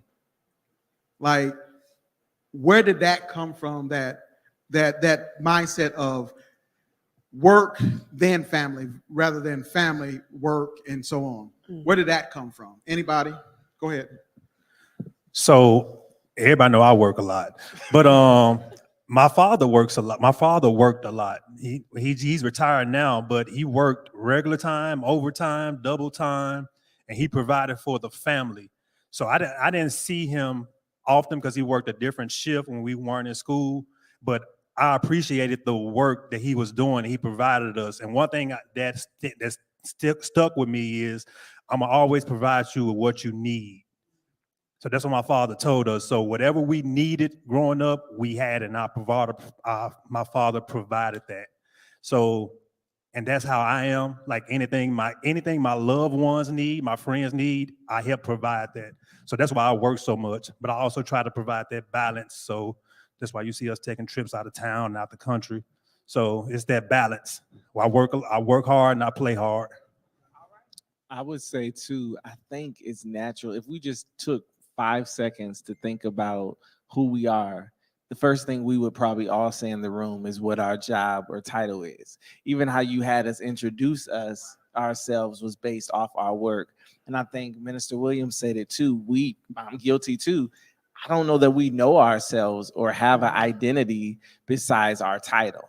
I'm not talking about church, but title, whether that means father, whether that means our role in the community. So I think it's what a lot of time embodies us, or even sometimes we feel like we get respect for based off our job. So I think it's natural validation. That's why you ever have somebody, I've been there where anybody ever got fired from a job? I got fired from a job, and you know how you think it's going to be everybody else but you. And then you get fired, but it's like your whole identity is gone because everything was built in that. So I think as people, you know, everything oftentimes is built in, even if you're an entrepreneur, it's built in your brand, it's built in who you are. And many of us don't have an identity behind that title. And I think that's why it's our go-to to work. And the scary thing in that is, we don't just settle for the work here, but it's like, okay, we got this achievement. Okay, on to the next. Then it's on to the next. Then it's on to the next. And all we know is work, work, work. You know what I'm saying? So I think it's just natural because even beyond the money, it's who we are as people. That's the only way that we think that we can be something that's from our work. Well, who said that? Can you ask a question? Oh, can you ask who? Ask you and you? Can you stand up, please? Ask the question. You're going to ask it nice, right? I'll ask it really nice. Okay. You don't have to ask it nice. At It's first, okay. what I was hearing was not resonating with me. Okay. With the gender roles. And then he brought that up about the balance and relationship. And that resonates with me a lot. When you talked about identity, my husband's not here anymore because I had him remove the children. But we were very reversed in that my mother was a provider. I'm in therapy for it now because she provided everything I needed except for connection and love. My husband came from a very, very loving, lovey-dovey family. So our gender roles were kind of reversed. My mom, I have like so many jobs. My husband, the Lord took that away from him. And I believe the Lord took that away from him at this time. And it was perfect because now he's trying to navigate his identity and his worth outside of having a title, even though his previous title was in ministry. Mm-hmm. So, and in ministry, there's no money. So Mm-hmm. how do you, in a marriage, or what would you say if my husband was here? What would you say to him if he was here? Because I'm gonna take it back to him. Mm-hmm. Both of y'all, regarding finding your identity without having those titles and with the gender roles kind of reversed and where he is more of the homekeeper right now while I'm working.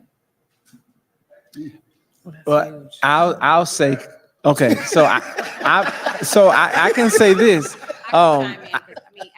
I was gonna say I'm coming after. From my experience. So I'll say this. So I work as a pastor. Now I also have a 9-to-5. But there was a time too where I was just working at the church and my wife was working the 9-to-5 and the insurance was coming from her, those things. I would say if we spent the time to rebuild instead of tear down each other, I think would do a lot. Not saying you are, but I think in the house, if we make one, I have an uncle right now that's literally staying at home with the children, but he's working, you know what I'm saying? He's doing his work. So at the same time, as we say with the roles, and here's the thing, the problem is with roles, and this is where communication comes in too. The only reason that we have roles are based upon what we grew up in. Mm-hmm. So if we're honest, our roles for some of this generation, our children may not even deal with those roles issues because all they know is what, our parents have, which that may be sharing roles or whatnot. But this is unpacking the trauma from before. So I would say continuing to pour into him. You know what I'm saying? Our money is our money. It's combined, we put it in one pot, you know what I'm saying? And it's not like and then when times get rough, it's not a throw it in the face, because this is what happens. And men remember everything. What happens is it's good in peace season. But when seasons get bad, women sometimes like to throw it in the face if it's there. Oh, I'm bringing in the money. You know what I'm saying? Or different things. So we just but I'm just saying we gotta, and men too is twofold. Man too, you can't throw it in. Well, I'm the one paying the bills. You know what I'm saying? It's gotta be. It's our money. You rebuild, and your role. Listen, whether it be, and both of us have jobs, so we both work. But whether it be the woman staying at home or the man, it's a job to stay at home. It's a job to keep the house clean. It's a job to take, so no role is least important than the other. Least important than the other. Yes.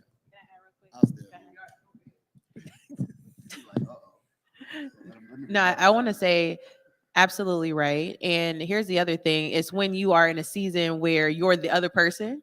So it's easy to talk crap, right? When you got the money coming in, and when you ain't got that money coming in no more, and then the roles reversed. Like, he had to cover me for a very long time until my company got up and rolling, and that was really mentally hard for me because I was used to bringing in the bread.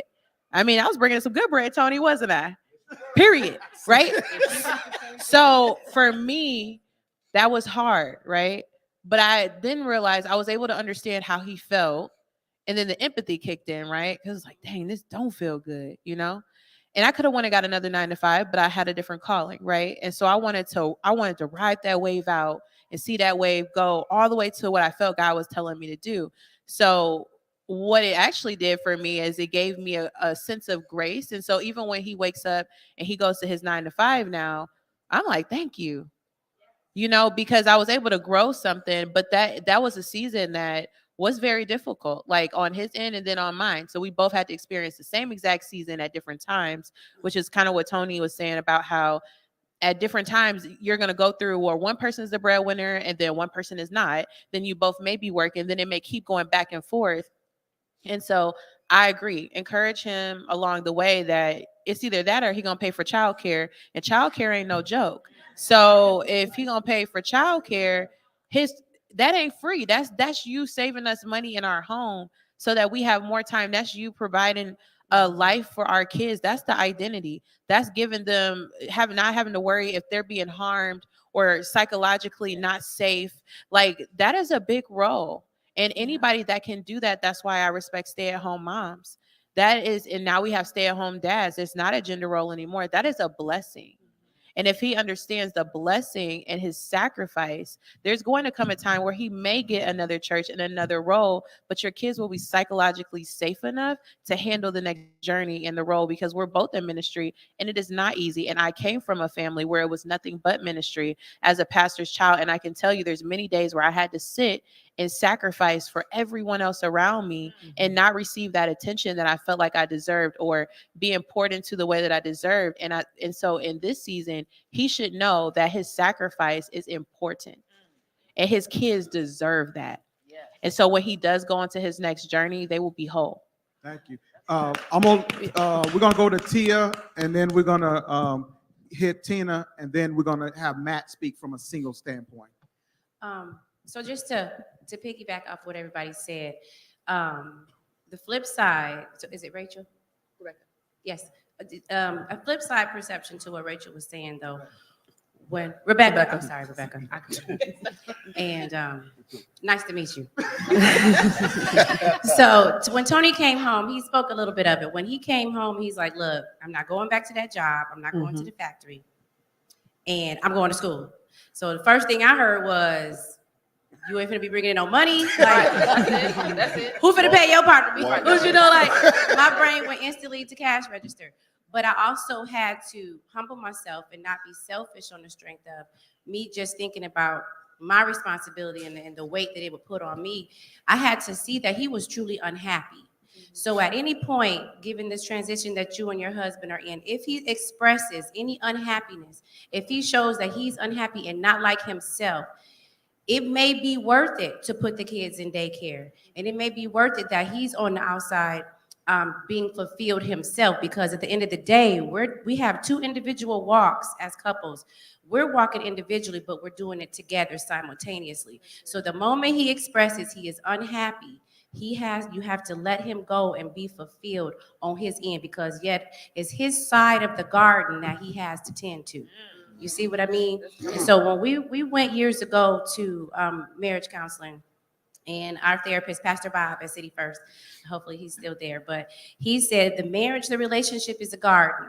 And Tony has his side of the garden, you have your side of the garden. The goal is for the garden itself as a whole to flourish. But in between that garden is a little fence. Now, sometimes my weeds gonna grow onto his side of the garden, his weeds gonna grow onto my side of the garden. But I can't jump that fence and get them weeds. He has to say, hey, your stuff coming over here, you might want to take care of that. And then I have to take heed to that and take care of my side of the garden. Now, when his is nice and flourishing and fertilized and the same on mine, then the garden as a whole will flourish. And so that's how it is with relationships and titles and individuality and jobs and fulfillment. The moment one of you expresses that you're not happy, then it's you have to let the other go to be fulfilled. You see what I mean? And daycare is expensive, but two real good incomes coming in, y'all gonna be okay. So, all right. Great. Tia, I loved everything you said. Tony talked about balance. I'm going to talk about why it's important you do whatever is needed for your home. It's so easy to see society and what's on the TVs, and you hear everyone's talking about what they would do and how they handle things. But guess what? They don't know the logistics of everything that's taking place in your home. So when me and my husband decided to get married, the pastor told us to do one thing: don't allow anyone to put their trash in your trash can. So with that said, you surround yourself around people that, number one, that's going to pour seed into you, that's going to add something to your refrigerators, that's going to nourish your body. But however, when people continue to put things in your trash can that has no value, then guess what? You find yourself disconnected from your spouse. I'll give you guys a real quick, because Kevin always tell me I talk too long. But my husband, I told him to quit his job so he could focus in on his dream. Girl, you know what? Now, how many people would say that? But guess what? When it all roles reverse, a man would tell a woman, quit your job, baby, so you can focus in on your dream. I did that because my husband said, I want to start a business, which is Exquisite Bar and Grill. I said, baby, quit your job, because what I want you to do is I see millions there. I see an opportunity to connect with our community. Start that while I get on the road. And my husband said, Tina, you've always wanted to travel the world doing what you do, and now I get a chance to do that. So we're both winning, right? And so I would say my challenge to you is just truly, number one, don't allow anybody to put their trash in your trash can. And number two, do whatever is needed, whatever sacrifice you got to make for your home, and no one else should matter. Thank you, Tina. Just before I have another question from the audience, I want Matthew Simpson is here to chime in from a single perspective, because I think I want to encompass everything and everyone to hear it from different directions. And Matt's single, and he makes it known, so I'm not putting his business out there. But he can speak on the single aspect of relationships and all together. Just speak on that, Matt. So first of all, part of my delay and my tardiness, and I'm just excited to get home and watch the YouTube, because from what I've heard, I'm honored to be able to sit at the feet of so many people working through relationship as a single man, so first of all, I'm excited to be here, shoulder to shoulder with you all, because this is like the way that you change. And I'm gonna get into what you asked me, but I gotta just say something real quick.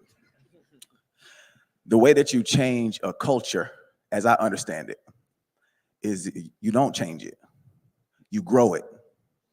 You don't change culture, you grow culture. And because there's so many beautiful things about it that you want to keep advancing, but then it cuts both ways. There's some aspects of culture that can be destructive. So you don't want to change the whole thing, you want to grow it. One way that you grow it is by models, role models.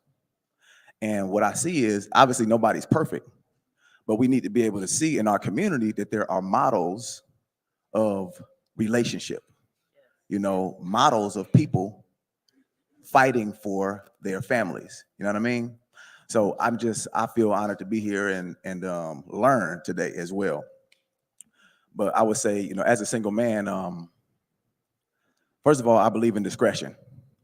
So it's nobody's business what I'm doing and who I'm connecting with and who I'm not connecting with. You know what I mean? So I'm not here to speak on that. But what I'll say is that the root word of relationship is relate.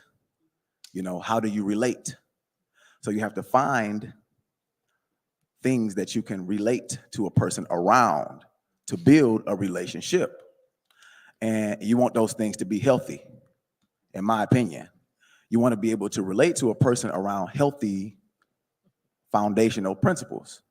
Sometimes people relate to one another around things that aren't very healthy. Sometimes it's superficial, sometimes it's hurtful, even harmful, you know what I mean? So for me, as I work every single day, my aspiration is to be in a relationship, and I'm not ashamed to say that. I'm looking forward to partnering and being in relationship. But the opportunity I see is identifying where I relate to a person that would make it helpful to me as I continue to build. And another thing I understand is, just because you like a person and are attracted to a person, that doesn't mean you need to be in relationship with them. And you have to pull discipline out of yourself to be able to determine that. Because there are times when you are pulled to make a connection that won't necessarily lend to success in relationship. So what you got to do is say, listen, we may be attracted to each other, but we don't need to be in relationship with each other. So let's maintain what we do have in a friendship before we mess up something that could continue to be successful. So that's what I would say. A lot of my connections in the community, I maintain a healthy friendship so I don't ruin a friendship trying to chase attractions. You know what I mean? So that's romantic relationships. But another aspect of my life and all of our lives is we're part of families, and those family relationships are just as important. To pour into and to support and listen and share and build with your kids, with your brothers and sisters, with your parents. So when we talk about relationship, obviously romantic connections are just one part of it. And we want to be available, we want to be providers, and we want to, nurture our friendships and children as well. And I don't have the challenge of trying to juggle all of those at the same time.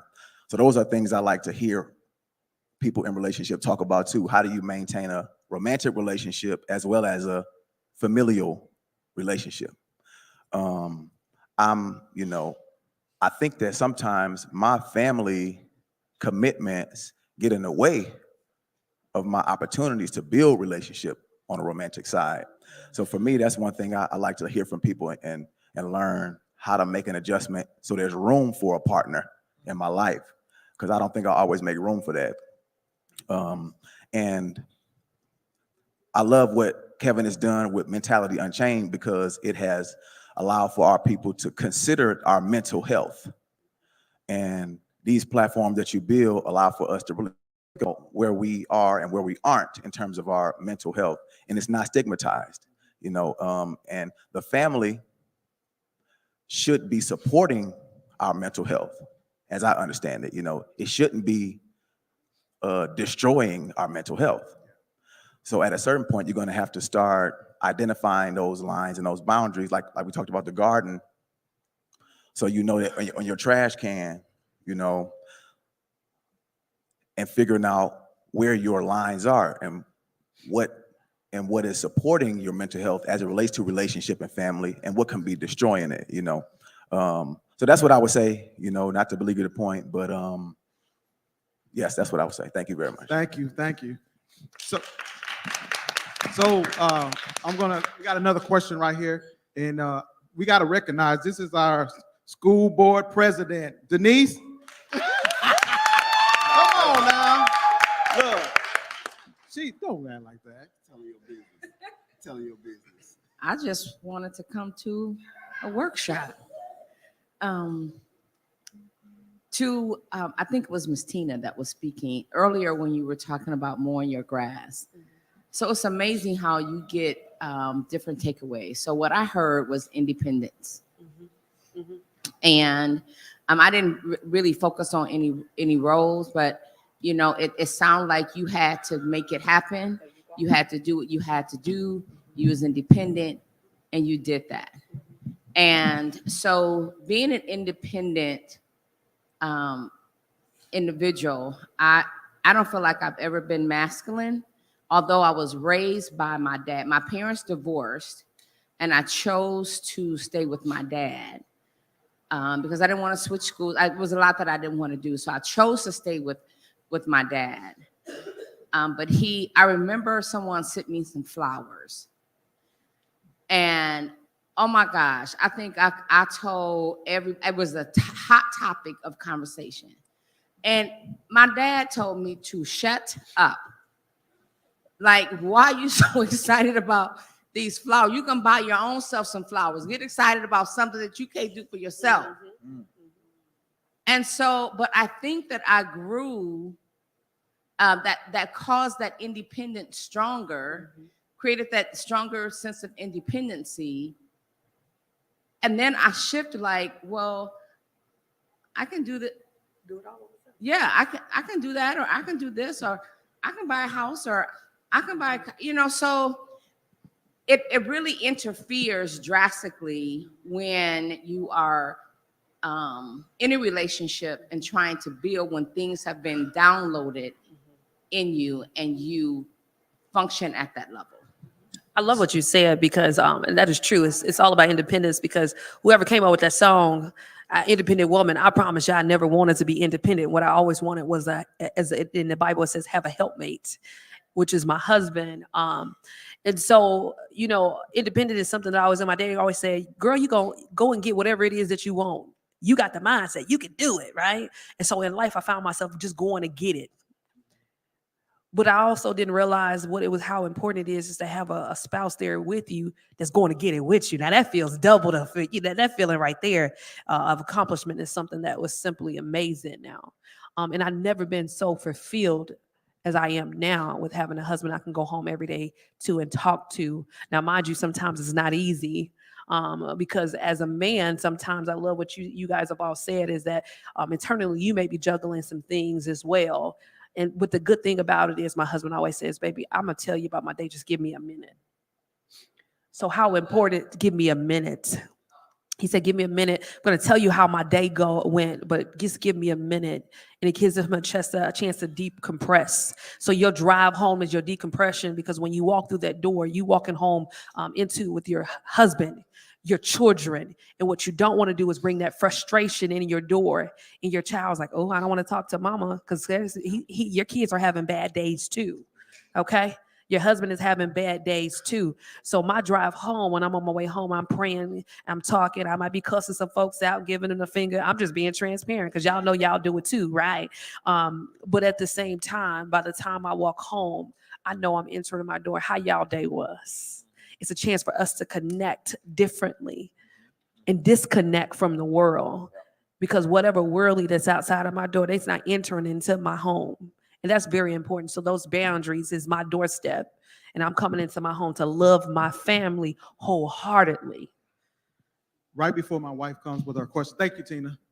Thank you for the question too. Right before my wife comes with her question, I think, and I kind of want to be clear with this one, is that we blur the lines between independence and interdependent. I'm gonna say that again. We blur the lines between independence and interdependence. It's okay to be independent, but we are created to be interdependent, meaning that we have to look and search for like-minded people. We have to look to build relation with one another. by way of intergenerational trauma, because kind of like what we're speaking of, some of the things that mom and dad has placed on us to be what the standard is. Picture this. You got the canvas. Matter of fact, we got 2 pictures on the side there. If I paint over that, that picture is still that picture. But what if I got a clean slate and painted my own picture? Nothing bleeds through from the past of what's already on the canvas. So what we have to do as people is we have to create our own picture. Buy us a new canvas and paint our own picture. Your family cannot be conducted as your parents did.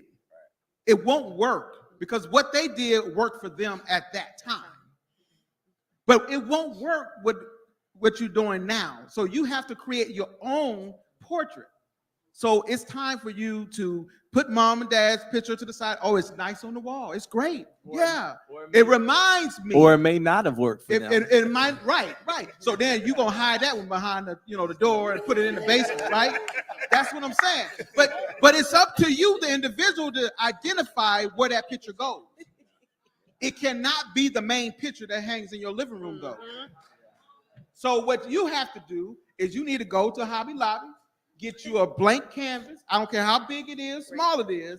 You create your own family. You create what you want. And say what you were saying, Matt, is that you're single. You paint what that looks like for you in your relationship. You look for that significant other the way you want it, not based on what mom and dad did. Yeah, they got some good qualities. They may have some bad qualities.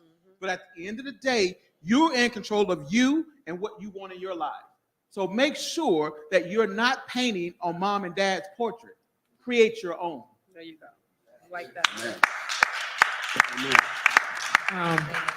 The question is, how do you feel about getting help for your child if you recognize they are having challenges? The reason why we brought that up is because we've been married 25 years and our kids are, how old are they? 27? 27. What? That is old. They 27, 24, 19. And then we got 2 bonus kids we took in. And I didn't learn this. Each child is different. We don't mistreat them. We treat them the same, but I had to learn how to handle them, each one different. But it was almost like it was too late. I didn't learn that till like they were older. And with their emotions, like one would totally shut down. One expressed hers. I said she was a drama queen. And then my son is kind of like in between that. So I had to learn how to, like, it's a dance with them too, like when to plant seeds in them, when they'll receive it. If their emotions is too high, it's pretty much not a good time for you to go in and say, why did you do this? Why did you do that? So, and then even recognizing now, even though he is a therapist, like mental health does not discriminate our home, right? So we had to start recognizing even with them, because we started out so young, raising them, that they have some challenges. And I'm proud of them because each one of them agreed to get help with those challenges and not be ashamed of it. Even for myself, I had to learn to deal with my own. I have anxiety now. I believe it's high anxiety.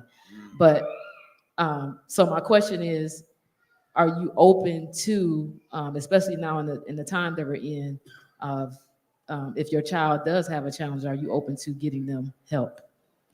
I'll start off. So our children are 9 years apart, right? And me, I always say my daughter was like my eye opener to adulthood, but it wasn't the complete vision. As Kevin just mentioned, like the canvas, like my thing was being a parent to me meant, okay, the things that I didn't like that my parents did, as long as I do those different, I'll be great. But that's not the case. Okay.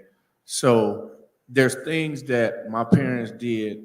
Well, first of all, I kind of say everything they did was great because The things that like for me, like with my father was more of a homie instead of a father. So being transparent, my dad was in the streets, hustled, did this and that. Like he showed me all of those things. So that was my dog, right? And it blurred the lines of when there was times when I was 17, 18, even 15, 16, when there was things he should have been telling me from a parental standpoint. And even when he tried to tell me those things from a parental standpoint, he couldn't because you my homie. We hustle together. You talk to me about women. So it's like that line is not there. So fast forward, my thing was, okay, well, if I know how men are and what go on, as long as I do this and that for my daughter, she'll get it, she'll understand. But I was still missing that piece of sensitivity, right? So you always got to be open to understanding that I can't help my children with every issue that they have. I need to be connected to someone that they can relate to get it across, right? So my wife was very big on that. She still tells me to this day, that's your daughter, you better watch, how you say it or what you're doing, because she's very sensitive to how I address her. She's very sensitive to how I look at her. But then my son, 20 minutes ago, he'll run up and punch me in the back of the head and take off running, right? 5 minutes later, he gonna jump on me and he gonna hug me. So with him, it's a balance of emotions. It could be horseplay, it could be just really loving. So I think you always just gotta be open to allowing the help come from wherever it comes from. And first and foremost, understand they're from me, but they're not me. Yeah. So that's the key. Yeah. I like that. Anybody else about their kids? I'll add too. I know we utilize the mental health days that they give the kids now. We utilize those because my son, he's 8. He'll say, I had a hard day and I have anxiety, so I had to work on me saying my anxiety is affecting me this way. My anxiety is affecting me this way. Traylon goes to school. He tells his teacher, I have anxiety. I have anxiety. And so they're calling us and they're like, is he okay? Is everything going on at home? So that's kind of my fault that he tells his teachers that. But when I do realize he's struggling, he does get to stay home from school. We do get to work on some stuff. We get to utilize those mental health days. And the same thing with Timberland. If you know her, she's a scholar. So she puts a lot of pressure on herself. She has really bad performance anxiety. She puts that performance pressure on her. If she gets less than an A, it just wasn't right. So she puts this perfectionism type of pressure on herself. And I have to step in and say, okay, it's okay. And it's kind of cliche, but I got C's all through school. And so I'd be like, it's okay, Timberland. Whatever. I got C's in school and I say, Timberland, it's okay. C's get degrees, like calm down. But she's like, I don't want to hear that. She want A's. But when I recognize that she's struggling, because I have my issues myself, like he said, I will say, look, you need to talk to this person over here, or I need to enlist a friend. I will delegate those jobs to help me with my kids. I'll delegate them to them. When they say it takes a village, it really does take a village. And when we're dealing with this mental health, this is stuff generations that I'm dealing with. I'm in my 40s now, and I'm just like, wait, where'd that come from? So I know my kids are going through. So how we deal with the mental health with the kids, like he said, we delegate the job to our community. I'm like, I have clients that are therapists. I'm calling clients like, hey, I know this ain't about your hair, but Timberland's struggling. I'm gonna give her your number. And I'm saying, Timberland, call this person. I don't need to know nothing about it. She's gonna be 18. And so, like I said, we utilize our community and those mental health days that the school gives to help them out with that. Thank you. Rebecca? I love that. So I have a little different of a story because I have a kid that actually required some support because of her disability. And I kind of started to notice it I don't know when we started to notice it, but as she got older, I started to notice that she seemed very sad. Like almost like we cracked jokes about Wednesday because we were scared to let her watch Wednesday because I'm like, she gonna morph into Wednesday. And she actually came downstairs the next morning with like a whole Wednesday outfit on. I'm like, I told you, like, so yeah, so, I had to be cautious with her because I've been aware that through the trauma she's been through since birth, that it would come a time where it would come to the surface, and I wasn't aware of when that would come. So we put her in therapy, but what I also want to be cautious with children when you put them in therapy is if they have any levels of a manipulation, they're not really being helped either. So what I had to do is I had to kind of step back, bring her back and say, okay, let's talk about this. You can't just really put them off into therapy without having conversations with them, because throwing them into therapy is not really solving a problem. They're just going to go talk to someone else, right?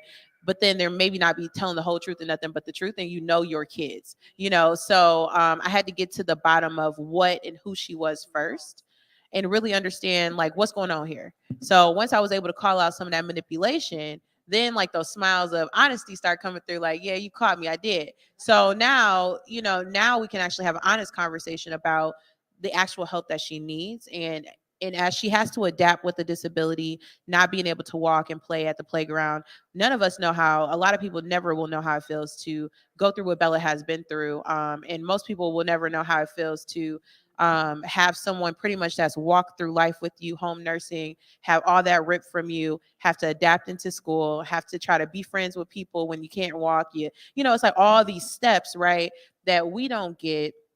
And she doesn't know how to articulate. Now I feel like she's ready to step into therapy and actually heal, from within, because we were able to understand who she was first. So I think that just not throwing kids into therapy and not really getting to know who they are first is the first piece of it. I think it's a twofold. It's not just getting rid of them because we already send them to daycare. We already send them to school where we don't have them.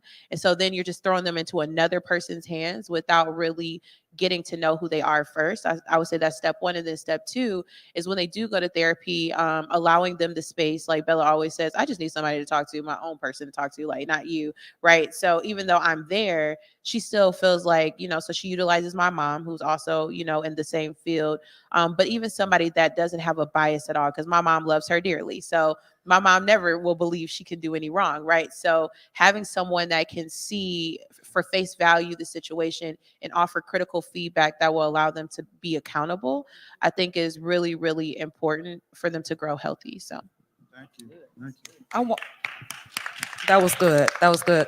I wanted to go back to the spiritual aspect of it. My son at 17 years old, he's 22 now, but when he was 17, he lost his father. And he dealt with grief in a different way that I do. I freak out, like, especially if anyone passes away who's close to me, and I've suffered a lot of grief. And when he did that, I just automatically gave him a Bible, and I told him to get into the Word, and I wanted him to open up his mind to listening to God first before he could open up himself to open himself up to listening to anyone else. And so I do definitely believe that kids should be open, but I think that you should also encourage them to have faith in something bigger and higher in what they are themselves. And so, yeah. Thank you. Thank you. So right now, we're going to open it up for the audience for any questions for the panel, for myself, my wife. We're going to open it up. But before we open it up, I'm just going to have Sister Kishana to come up for about 2 minutes and just kind of talk a little bit about mental health, how it's affected you, relationship-wise, because I know you spoke about your marriage therapy and stuff like that. So you can just talk a little bit about that, and then we'll have questions.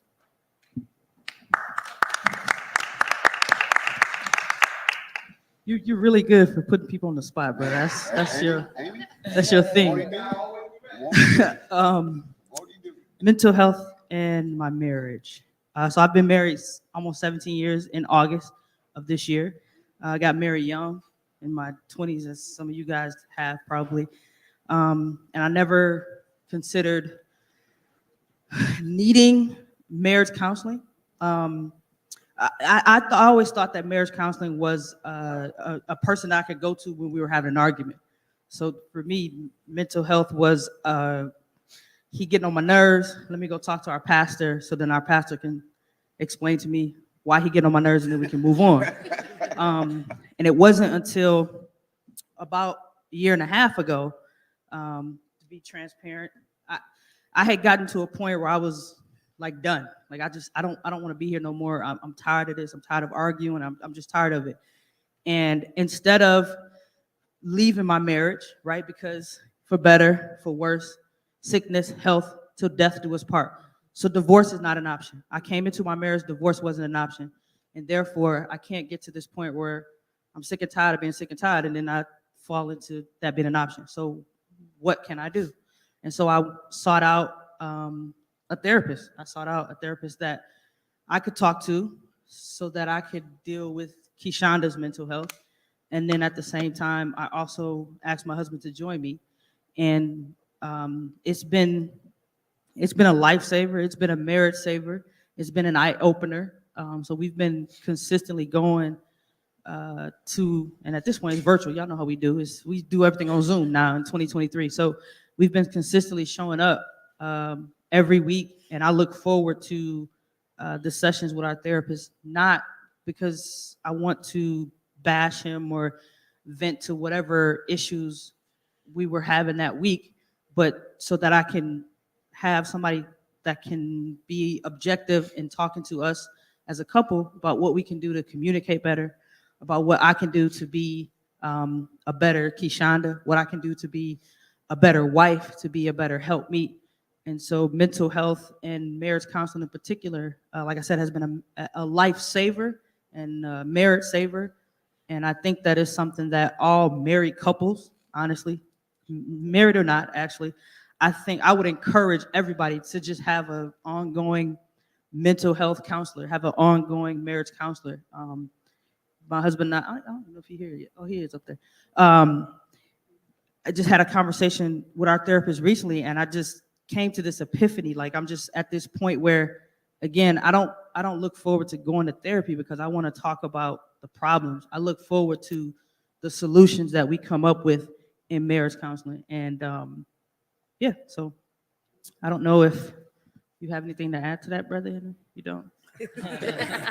He doesn't. But thank you so much for putting me on the spot yet again. Yeah. I do that sometimes. That's okay. Questions from the audience. We've heard a lot here today. We put out a lot here today. Any questions? Anyone have any questions? Anything for the panel? You just want to make a statement? Anything? Thank you. I just want to start by saying I didn't realize that the school gives the children mental health days. I have been giving my children mental health days anyway when they needed them, so that's good to know. I want to say that this has been really eye-opening for me. I too have partaken in therapy for the last few years. I took a break recently, but I think that we don't realize the struggles we have until you actually talk to someone who is trained. You think you're just coping with life, or you think you're just you work well under pressure, when really it's procrastination because you have anxiety and that stems from something else. So I just want to say that I appreciate you bringing this all together. I know when you were at St. Luke, I said I needed more. I wanted to say everyone on the panel is dope. And when I say that, what I mean by that is I want more of you. You know, like a dope fiend wants more. So I appreciate everybody being so transparent. Like, I know so many people that I see in the room, but I had no idea what your background is or what, you know, I had no idea. Like, you're a ref, right?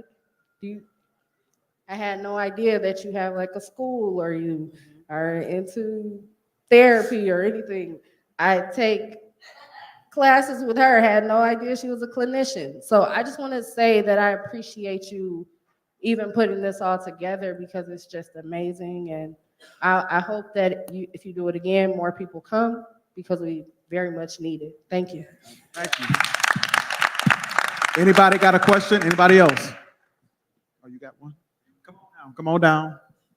Don't sit there. Come on down. I was just gonna say, I have seen a therapist, but how important is it that the therapist's background or identity matches you? Because I've seen therapists and they've been like white males. It's been good, but I didn't feel like that person culturally related to me. So I think it's very hard to find, at least in this area, it's been hard for me to find a therapist that I could relate to, that kind of shared my background, my values, not that they have to be exactly like me, but that they could relate to me in that way. So, I mean, just talk about how important is it that you have a therapist that kind of matches you in identity? Can I? I was gonna say. Go ahead. To me, it depends completely on you. What I would say for me, when it was looking for a separate therapist or a marriage therapist, one, I wanted to be somebody that didn't know us. So in Rockford, that would be kind of hard to find. Because you want somebody that's gonna be, that's gonna be objective or whatnot. But to me, some people do prefer the race to matter. Some people don't. I personally didn't care about that. Now, I'll be honest with me. Everybody has different views. I did want a Christian therapist, because I didn't want the views to be way out of there. But for somebody else, that may not matter. Somebody else may prefer it not to be. But I think when you're looking for a therapist, you should pick exactly what you want. You know what I'm saying? And it's okay to have one session with them and then kind of, because I've been in therapies where it's like, I feel like I'm more their therapist than, they are mine. So it's okay to, say maybe this isn't a good work, but I think it's entirely up to you. But I know a lot of people that do. Can I add real quick? Go ahead. I have a therapist in Chicago, and we're online. And what I love about her is when they ask me for my profile and I explain all the things about me, they pair me with a girl that's a pastor's daughter. Her mom's a pastor's wife. Her sister is a pastor's wife. She is a Black woman. She owns businesses. So when I come to her with my issues for the day, she actually knows what I'm talking about. And it's been rare that someone around me actually knows what I've been through. Like, it's been very rare. And so some days she's like, oh, girl, I need to connect you with my sister today. Like, so I think that it does depend, right? But I do think representation is important, whether it's from a racial standpoint or just from what you've been through. Because I am excited. I have no problems today that I just am pressing to call her for, but I'm excited to be on the phone with her when it's time to talk. Because she gets me and I get her. And so when there's something wrong, she can actually pick up on it too. She's like, something ain't right today. I saw it in your eyes, and that means so much to me. So I never want to miss that therapy session. So that is the best therapist I've had because they did pair the profiles. So that could be beneficial as well. So to answer your question, thank you. Great. And great question. So to answer your question, it's your responsibility to choose the right therapist for you. Nobody's responsible for choosing the therapist for you. You choose the right therapist for you. Second thing is, it's just like anything else. You don't go to the first doctor and say, that's my doctor. You don't go to the car dealership and look at that car and say, that's my car. You may do it, but then it may be some issues down the line. What I'm saying is that you do your due diligence to find the therapist that's right for you. Now, I can only speak for me. The way I counsel is like a best friend. When I say that I heard that. When I say that, I say it in a way of I'm honest, I'm transparent, and I'm not going to allow you to bully me into saying what you want me to say. You see what I'm saying? So I'm going to stand firm in my calling as a therapist, and you're not going to manipulate me. So at the end of the day these therapists are different. Everyone's different. We all went to school, but that doesn't mean that everyone has the heart for what we do. Some people went for a paycheck. Some people went to really actually help people. So at the end of the day, you have to be responsible for who you want to help you through your journey. At the end of the day, you can't say, well, well, if you go one time and that doesn't work, I don't care what color they are. If you go one time and it doesn't work, you can't keep forcing it. Don't keep forcing it. You already know in your mind that it doesn't work. And I will also say this: if you don't feel comfortable when you sit there and they don't allow you to feel comfortable, you may want to put your feet up on the couch. If you don't feel that way, you may need to think about a new therapist. And if you got a therapist, and if you're a therapist or a clinician in here, and you use your platform to push your credentials instead of being there for the actual person that's in front of you, I'm telling you, get up and run. Because they're not there for you. So in essence, what I'm saying, I'm going to put the responsibility back on where it belongs, you. Make sure you do your due diligence in looking for the right therapist. Thank you. Go ahead. I thought I was going to be able to stay up there and not come down here and ask the question. But one, I want to say thank you to all of you for telling your transparency and your truth. It made me realize a lot about myself. And I do want to take a moment. There's Mike. So that's my other half, Mike. Today we're good. Tomorrow we might not be. But it made me realize a lot about how much he bends, I guess I can say, for me, and how much he actually is responding to a lot of what I sometimes think that he's not. Mike is a lot quieter than I am. That whole mouthy thing. Yeah, I got that bad. And this event helped me realize a lot of that. But the two questions that I do have for all of you, and you can answer it however, is with being involved in the community and us being younger, trying to find that balance of communication and fighting fair is kind of a struggle. So how do you guys, and this is for the people who are involved, how do you turn it off when you're home to be able to have a balance of communication with your person, but also fight fair, especially for those of us who are involved in the community? Because when you have it on, it's on. But then when you come home to your partner who may be introverted or is like, I don't want to deal with all that. And you're like, what do you mean? What are you trying to say? Like, how do you find that balance? Tony, don't turn it off. And look, take 20 seconds, because I know you, Tony. Take 20 seconds. I look right at Tony. Yeah, I noticed all y'all looked at me. See, here's the thing. Right?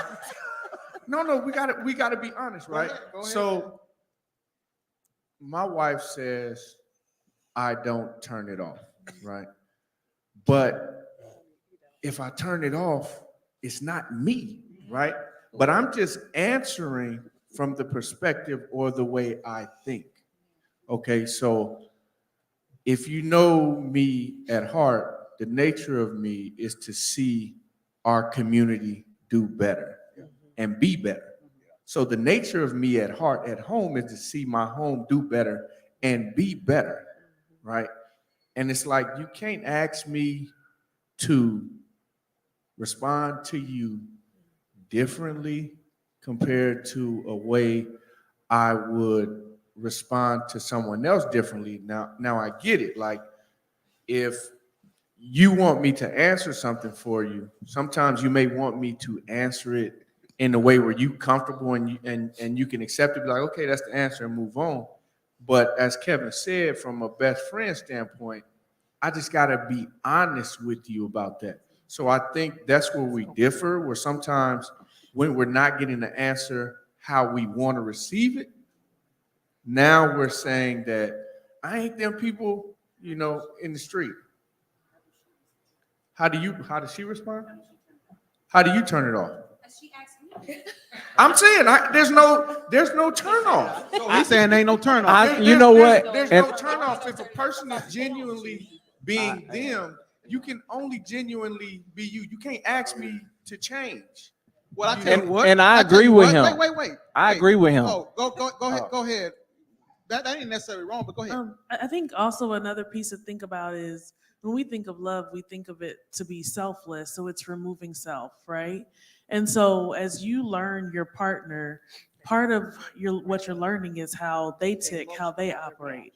And so your response is not based upon what makes you comfortable, but it's responding to how they are. So if you're the talker, he's the introvert, then he may need 30 minutes when you get home before you go all in about this, right?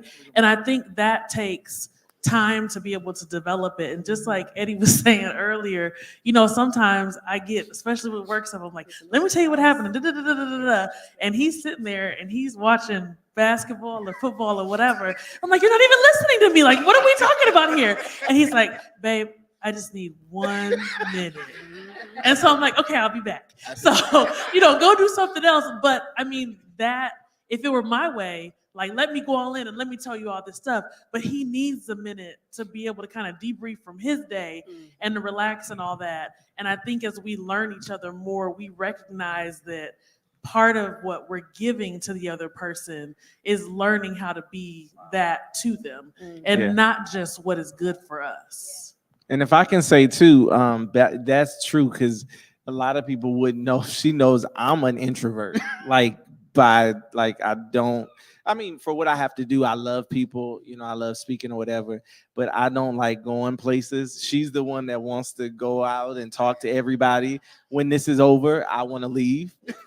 I love everybody, but I don't want to. I love everybody, but I'm just being honest. I want to go get something to eat and go. That's just who I am. But you have to learn.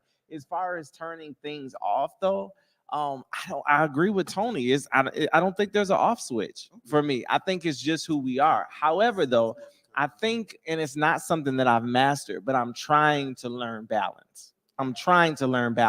But I think instead of turning it off, how about you take them along with you? So I would encourage you, it's not always, everything's not black and white. Some things are gray. So in my opinion, instead of turning it off, how about you bring them in that world? How about you see where they can be a part with community? And I mean, I think naturally sometimes we just go hard. We're passionate, so it doesn't really stop. And like a job like me, even with pastoring, it's not a 9 to 5. So and with community, it's something where something can happen, or I can get a call to go do something that, we could have this plan and that could change tomorrow, but having somebody that's understanding, I don't think it's a turning on and off. Thank you. I seen Clyde and Sam over here getting, they sitting quiet, but they was going in on that question. But did you have another question, Mercedes? Fighting fair. Fighting fair. Okay, go ahead. Y'all got it.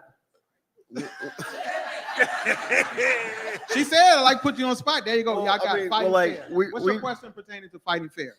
So with not being able to turn that off. With your words? Yeah.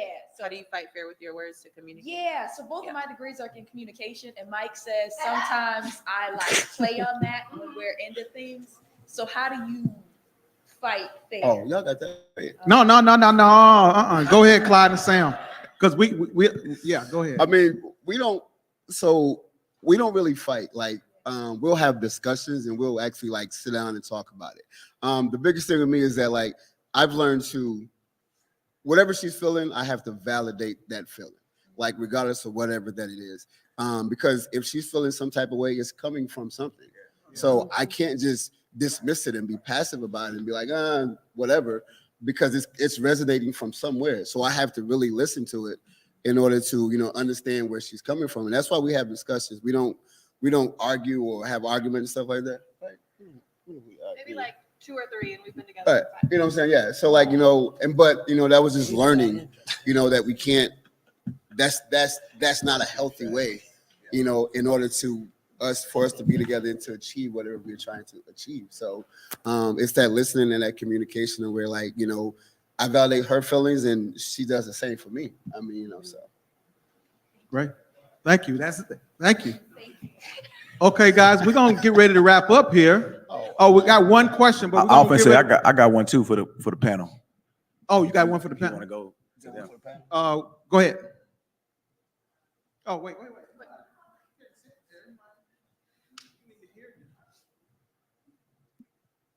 So I'm naturally a quiet, private person, so I'm gonna Talk try. quiet. Speak up. But hey, don't start now.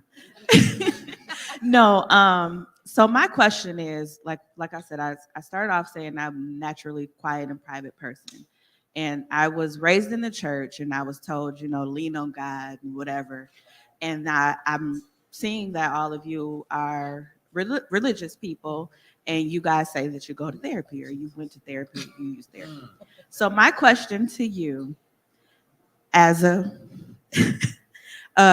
private person, I appreciate your transparency, but as a private person, how do you operate?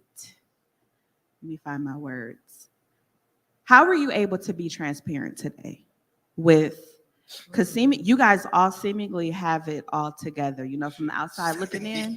You know what I'm saying? So, and I'm that person. And I started going to therapy struggling with not wanting to be a nurse anymore. I operated as a nurse for 7 years and I just didn't want to do it anymore. And I had no explanation as to why. But you guys look like you got it all together. But being here, sitting here, I see that you guys are not perfect. Like I like to put on the image of being. I don't got it all together either. But were you all able to sit here and be transparent? Kevin made us. I did make y'all, but thank you. I'm gonna let Matt answer that. But absolutely, I did make you. But go ahead, Matt. You want me to answer the question about transparency? He was gonna say something too. Yeah. I mean, it's not easy. I'm a private person too. Most people know me as Polo. My real name is Mario. But at home, I'm a different person. Like most people don't know me. A lot of people have heard me speak in years. So it's not easy. We speak in truth to power. We just being ourselves. You're a private person, but you just asked the question. It might have took a lot for you to ask that question, but you did it. You just be yourself, I guess. And then when one person is transparent, I think it makes it easier for somebody else to be transparent. Yeah. For me, it's the company. You know what I mean? So it's the safe space. It's the company. I'm an introvert naturally. I have an extrovert job, but Tony is the extrovert by nature. And so for me, it's not necessarily the easiest. But when I'm around other people and I'm not alone, I'm really big on, not maybe from my childhood abandonment and all that kind of stuff, but as long as I'm not by myself and I know I'm not the only person, the weird one to stick out, as long as you got other people around you, we have the same. So if we look like we're doing all right, it's because low key we are, because we're amongst one another. You know what I mean? So never be embarrassed. It's not about being embarrassed. And we about still nothing. using Nothing new under the discretion. sun. We still using discretion. Facts, yes, facts. You ain't told me everything, right? But, yeah. And I will also say people pleasing was a big one for me until I went to therapy. And I realized that I just don't care, right? So if I'm not perfect, I'd rather that than think I have an image that's not true. Because when I do fail, everyone around me that has looked to me will be harmed and hurt. So I'm okay with just knowing that I'm not perfect and this is really what's going on. And hopefully it helps you today, because once you let that people pleasing piece go, then it honestly is just okay, right? So I'm up here, I'm just chilling. Like I don't feel any type of way, and I don't care who's going to say anything afterwards, because my people pleasing guard is down, right? And I no longer desire to please you. I'm just trying to help. So, Go ahead. Definitely. Also, on my journey to loving my mental, I realized that a lot of person that meet you where you are. And a lot of times we all have a mask on, whether it's makeup or a wig, as people will say, whatever it is. Oh, amen. Okay. Allow somebody to meet you where you are, because then they're able to see your authentic self. And so you get me, Tina Renee, every day. Okay. Crazy and all. And then therefore somebody can, truly know how to love you. It's an illusion, though. So, no. This is what I'm gonna say. Tony. Here we go. No, check it out. Go ahead. So, I'm an extrovert, but it was harder for me to be transparent because I'm out in the public and I have to do certain things and do things a certain way. So people are always looking at me because I am an extrovert by what I do by way of nature in life. So a lot of times with people that are extroverts, they're not transparent. Those people are duct tape. You can't even see through it, right? But your people that are more introverted are more transparent because once you get to know them, as my wife said, they open up and they tell you how they are, how they feel, what's going on. So I've actually learned to be transparent in different areas and more vulnerable because of my wife being an introvert and teaching me that. And the extrovert people, those are not the transparent people. That's why a lot of times we see these people in these positions and roles, and then when you find out something they do, you're like, what? They was never transparent, you know? So I'm learning to be transparent and becoming more and more transparent, not for the sake of me, but for the sake of my children, because behind our ability to not be transparent, that's where we find all of our flaws. So I want my children to be able to see where their flaws are so they can be better people. And if I can say this last thing, if we're honest, this conversation probably wouldn't have happened 10 or 20 years ago.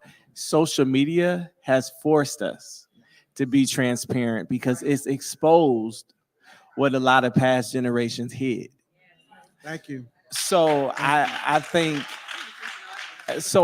what happened is we found out by default when a lot of scandals and skeletons and stuff came out. We found out by default, oh, the grass ain't really what it is, or that house ain't. So then now it kind of forced us to talk about it because it came out there. And then to your point, you kind of tapped on it at the beginning too, with the whole being Christians or religions and therapy. Listen, mental, which is encompassed in our brain, is a body part just like the leg. So if my leg is hurting, I'm going to the ER. So if my mental is something going on, I thank God for doctors, but God gives doctors, he gives prayer, but he also gives people sometime with medicine, you know, and sometimes it's by therapists. But as a pastor, I'm totally for mental because like I said, at prayer, God gives us wisdom. But, you know, faith without works is dead. So listen, at the end of the day, transparency, and I'm crazy enough to believe if we continue to be transparent, we will save more marriages, more families, and more generations. I'm gonna get ready to close, but Matt, do you have anything to chime in on that before we get ready? Yeah, I did just want to ask a question because, like I said, I'm sitting at a table with a bunch of people who have experience that I don't have. So what I want to ask you is, I know we got a lot of leaders at the table too. You know, I have very high standards for myself. I have very high expectations of myself. You know, this is something that I impose on myself, and I think I've been able to achieve some things because of that, those standards. And I think sometimes in my connecting with people and choosing a mate to relate, you know, a partner, sometimes I impose or extend those expectations from myself to the people who I interact with, and people don't always meet those standards and expectations. You know what I mean? So I know there are healthy things about it, but I know that everybody isn't me. So I would just ask you, when you decided to connect with your partner today, how did you handle the notion of expectations for yourself versus your partner? How did you make room for that person without, you know, was it hard, or just talk about that for me? I'm going to answer that, Matt, because that was a great question. Not to cut anyone else off, but I'm going to answer that. Most of the time, most of us are not where you are. We're not to the point where we put these standards on us to where we can place them on someone else. So most of the time, we're just in our own space, right? And although we don't know we have these standards, we just expect a certain thing. And so that's what we go after. But by what you're doing, though, you've already established these standards for yourself. But I will say this, and I'm going to say this in front of everybody, is that I think you need to go deeper. I think you need to figure out where that comes from, because now you're placing that on that person to be a certain standard, which that person may never meet it. So if that's the case, you're going to be alone till you're old and gray. So you're going to have to dig deeper on why your standards have to be that. before you can move on into a healthy relationship. She's never gonna meet your, I'm gonna be honest with you. That's why you had to tap into you. The problem with we do in relationships, everyone, is that we have these standards for ourselves and we project it onto them as they're supposed to meet them, and they don't even have the capacity to meet them because they don't even know what they are. And then if you told them what they are, do you really think you can do it? So you have to really do more homework with you and investigating you where that comes from. Because at the end of the day, it has nothing to do with that other person. It has everything to do with you. Good job. So right before, look, guys, we about to wrap up. But look, this has been great. This has been awesome. And so I'm going to bring my wife up really quick. So, guys, just what Amber said. It looks good, we look good, but it ain't always been good. Look at her, see? It ain't always been good. What we experience, what we go through is not necessary for us. What we do and what everybody up here on the panel is for, and this is how you can be transparent. I'm glad you asked that question. This is how you be transparent, knowing that it's bigger than you. Because if you know that what you've been through can help someone else, that's when you start being transparent. We don't do this so we can say, oh, we so transparent. No, it's for everyone out here to take something from this conference and say, you know what, that really resonated with me. How do I, just what Mercedes said, like, how do I check myself now? That's what it's all about. To be honest with you, that's what therapy is. You come to my office, I'm reflecting so you can tell me what you're struggling with, not me to tell you, because at the end of the day, it's all about thinking. If you can think it, if you can feel it, identify it. What is it? Just what I told Matt, where does it come from? Does that feel comfortable for you? Is that right? Don't let anyone dictate your life and tell you how to live it.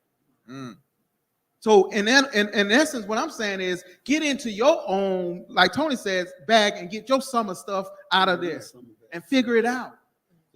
So I want to thank you guys so much for coming out. I appreciate it. I love the support, and please just keep pushing and helping other people. It's never about you as an individual. It's all about everyone you can help through what you experience. I'm gonna let my wife say something, and then John is gonna come up here, and we're gonna party out of here. All right? We would like to thank the couples for your time, because we know everybody's time is valuable. Amen. It's been a job getting all this together, but we decided to make movie night baskets for the couples, right? So it's just a little something, a little token to show our appreciation. We're just starting out. We're still, using a lot of our money. So y'all bear with us. When we get to the top, we're gonna give y'all some great gifts like they do at the Grammys and stuff. Know how they had them nice baskets? I know y'all have been to the Grammys. Oprah get people cars and stuff. Yeah. So one day we're gonna get there. We're gonna give y'all some real good stuff. But we hope y'all enjoy. We hope y'all have enjoyed. And we have grown to know and love everybody here. I just met Tia the other day, but I feel like we done became this family. Yeah. And hopefully we can do more. And just be there for each other, because we all need that help, and we are not perfect. We still go through things. And just for everybody to know, he is an introvert. When we go home, it's gonna be quiet on the set.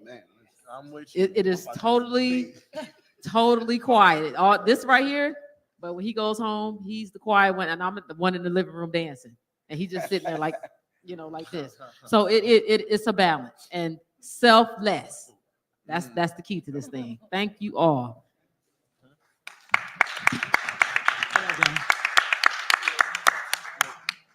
All right, with being selfless, this is my time to come back home to my community. I live in Milwaukee, but I'm from Rockford, Illinois. So y'all party with me. Y'all can dance with me if you want to.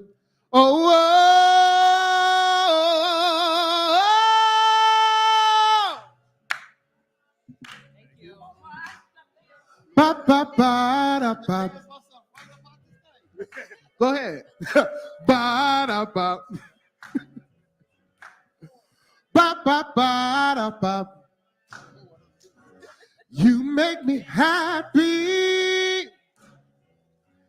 This should keep bed. All right. You stood right beside me. Yeah. I won't forget. I really love you. You should know. I want to make sure I'm right, girl, before I let go. Now we've had our good times.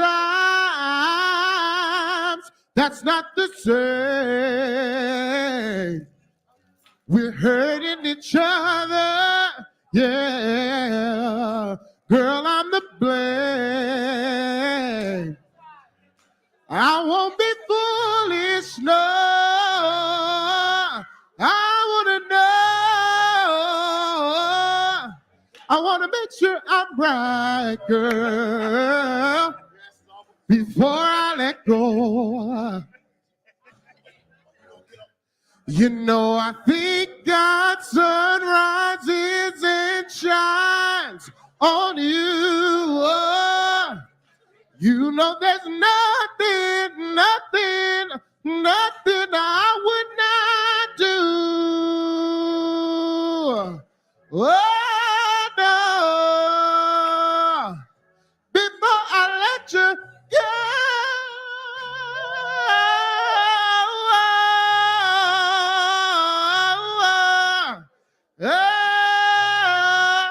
I would never, never, never, never, never, never, never, never let you go before I know.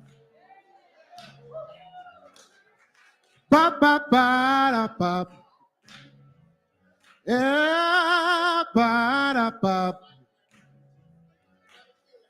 Ba ba ba da ba. You make me happy. This chicken bed. You stood right beside me. Yeah, I won't forget. I really love you. You should know. We hurting each other. Yeah. Girl, it's a shame. Say ba-da-ba. Ba-da-ba-da-ba. Ah, ba-da-ba. Ba-ba-ba-da-ba. Ah, ba-da-ba. Ba-ba-ba-da-ba. Ba-ba-da-ba. Ba-ba-ba-da-ba-ba.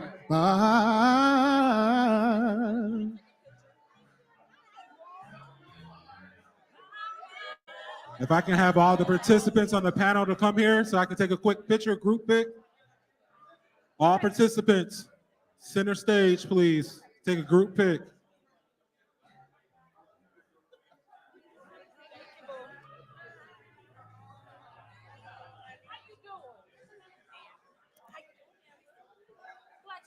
Talking to y'all right there, all the panels, all the panelists, all the panelists, all the panelists, all the panelists to the center stage. Take a quick photo. Kevin, that's you too, Tina?